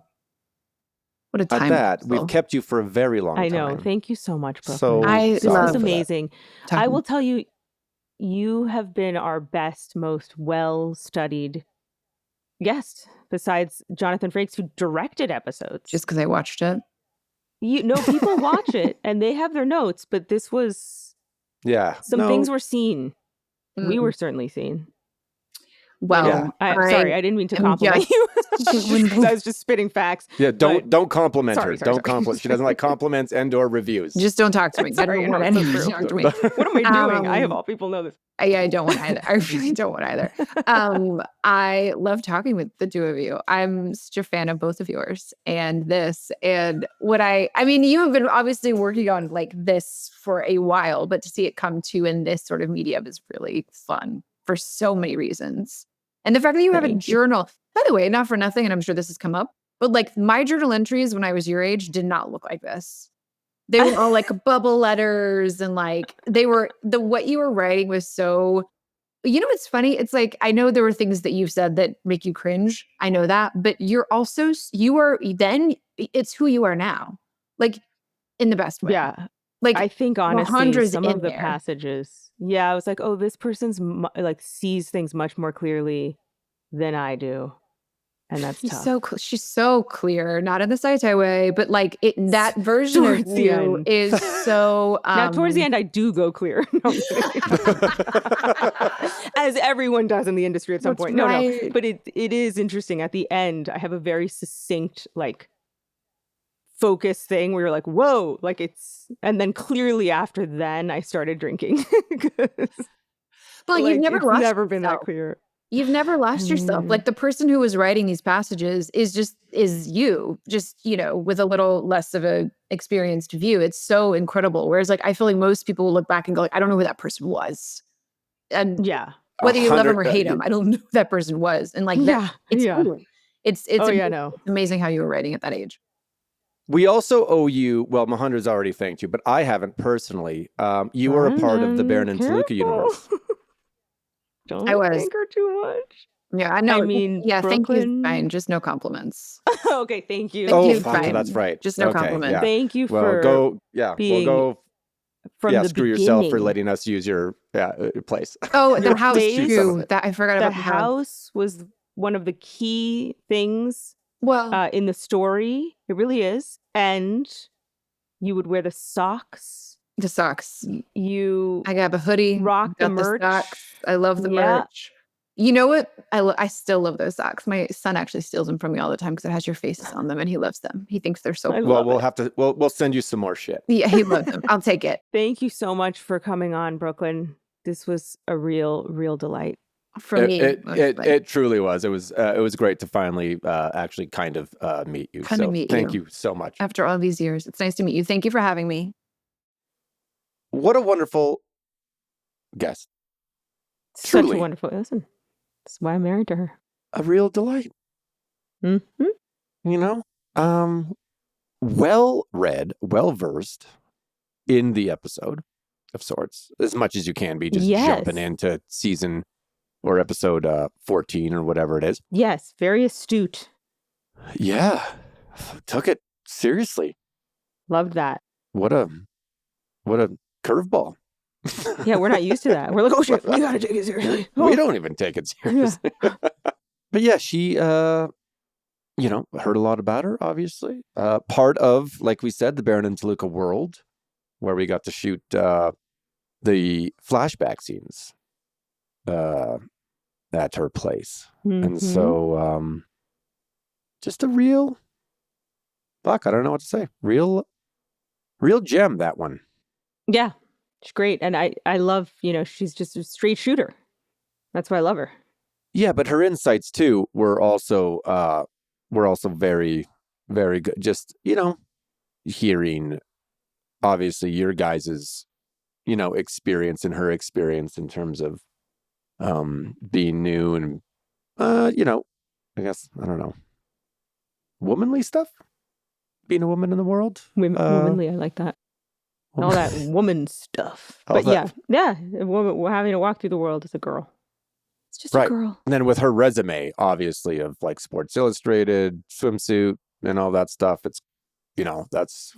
Yeah, and just go with it.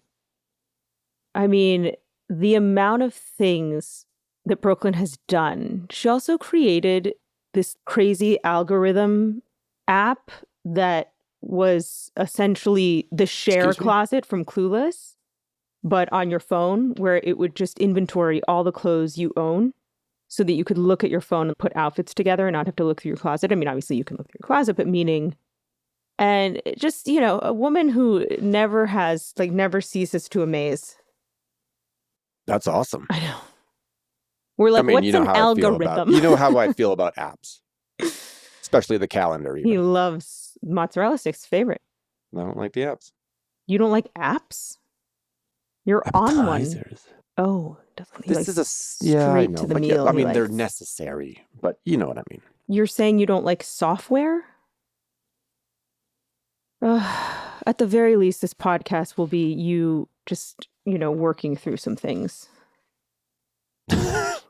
Loves software. You let me know when that constantly starts. Benefiting from it. How was your experience with Canva? Lovely. Canva's Canva, brought to you. Not an app. That's software. That's a website. It is also an app. You can use it on your phone. I would never.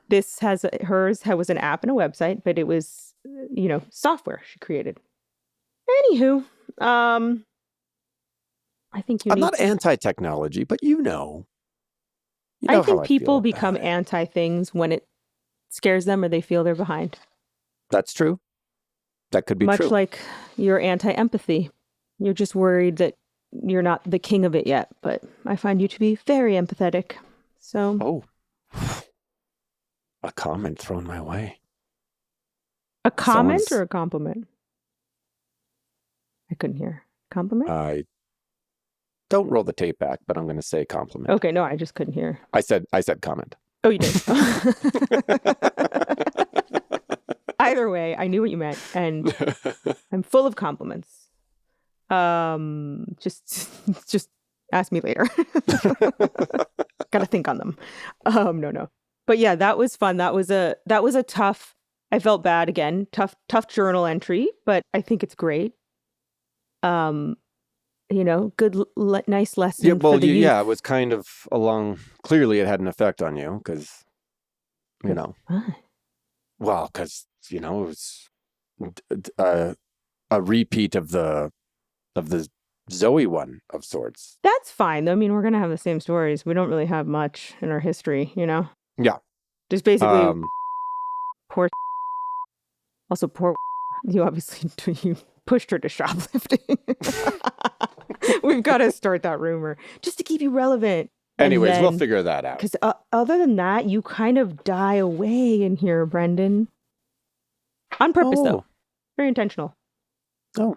I'm like, fuck him. Emotion with detail. That's it. That's all I'm writing about from now on. But yeah, I mean, just so immature. It's great. But also mature at the same time. You're looking like it is immature, but it's a mature for being that age. Like she said, it's still very you of always trying to like analyzing something, looking into a deeper meaning of it. Where I'm me. You like keep it simple, stupid. I'm Kiss. Like when I heard a teacher say that. In the second grade, I was like, fuck yeah. I'm going to let women kiss me. Let's do this. Yeah, I love the kiss. She's like, she's just a teacher. She just wants to teach me. I was like, come here, baby. Yeah, you're like, oh, okay. That's consent. Yeah, mine was Miss, M-I-S-S. Make it simple, stupid. But you're right. Keep it simple, stupid. If it's already simple, don't make it anyway. Right. But yeah, so it's immature in the sense that it's like all about, life was like all about like love, romance, like when I moved on. It was Yeah, I know, but it's kind of sad. But I guess for that age, I think that's all, that would be all kids around. I think that's a pretty big time in your life. It's, you're on the verge. Oh, fuck, I almost did it to myself. I was going to say you're on the verge of adulthood. You got your first pubes. You really trained me well. Okay. No, but it's true. We both were on the verge of adulthood. Yeah, yeah. I mean, it's we're on a big show, whatever. We're experiencing all that stuff. You're getting into a different section of your, portion of your life, from school to full-time working. Obviously, you're with your parents, but living on your own, paying bills. Just all this extra kind of curricular stuff. And I didn't ever feel overwhelmed by it. I actually quite liked it. I think you handled it well, too.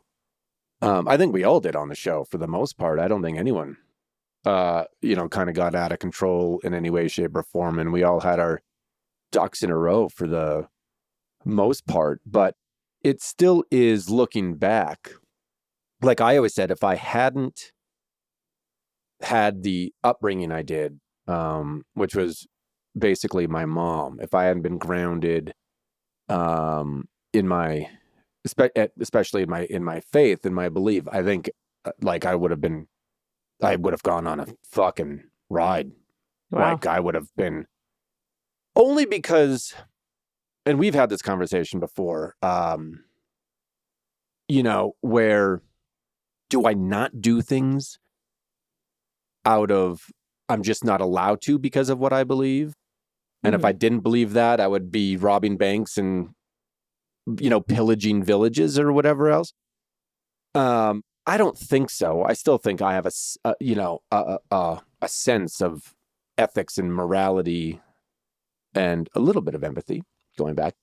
But I still think I have a sense of that. But I think that sense, for me, always, it comes from God, who I just recognize. Like, I think we're selfish and kind of vengeful people. And I want to, if someone wrongs me, my first instinct is to be like, get them back.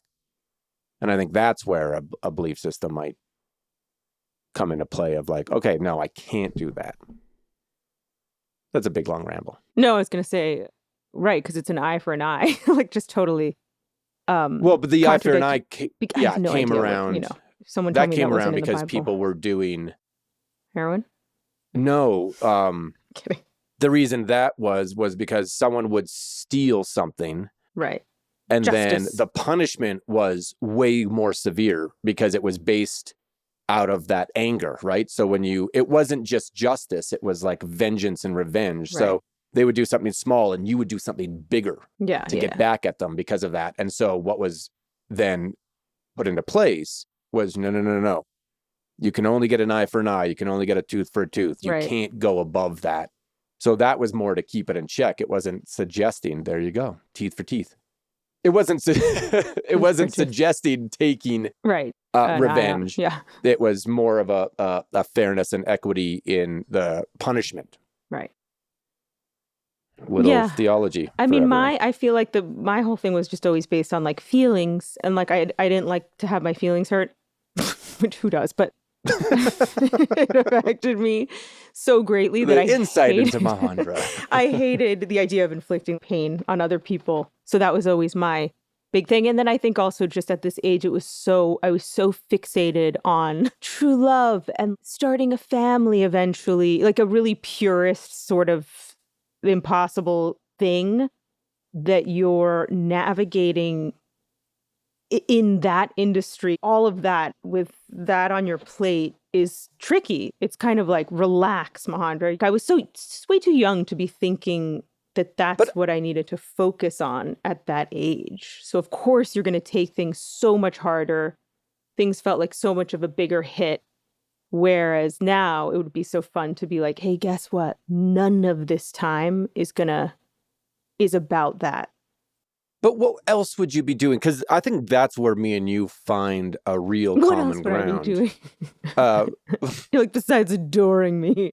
I think me and you have that real common ground of we both never, like, playing the field, for lack of a better term, right, was never either one of our MOs. Yeah. We were pretty, even if we went on dates or whatnot, it was all very tame stuff. It was a matter of finding, like a someone you're going to stick with. It wasn't just fun and games, right? Because that wasn't fun to me. I didn't like male adoration in droves or anything like that. That's scary.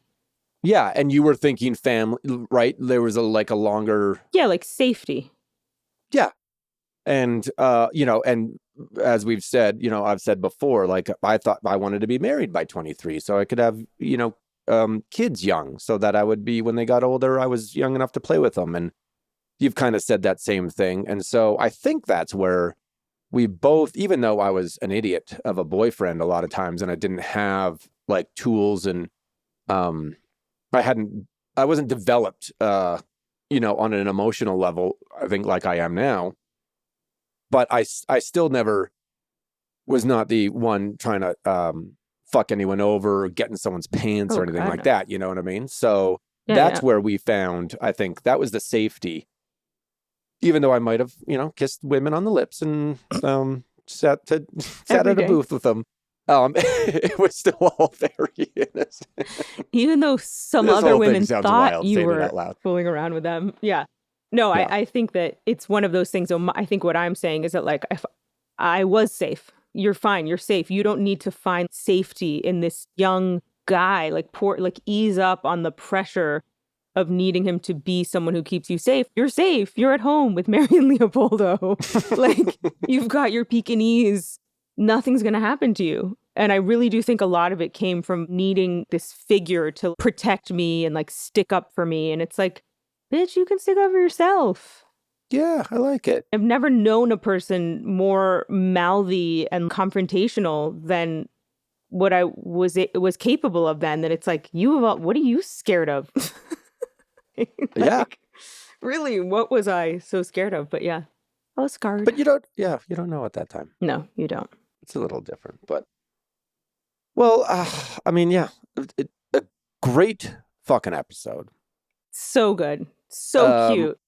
You know, we've gone over a lot of the hits of it in terms of some quotes and In the Air Tonight, which is, like we've said, absolutely masterful. And I didn't know you picked that yourself.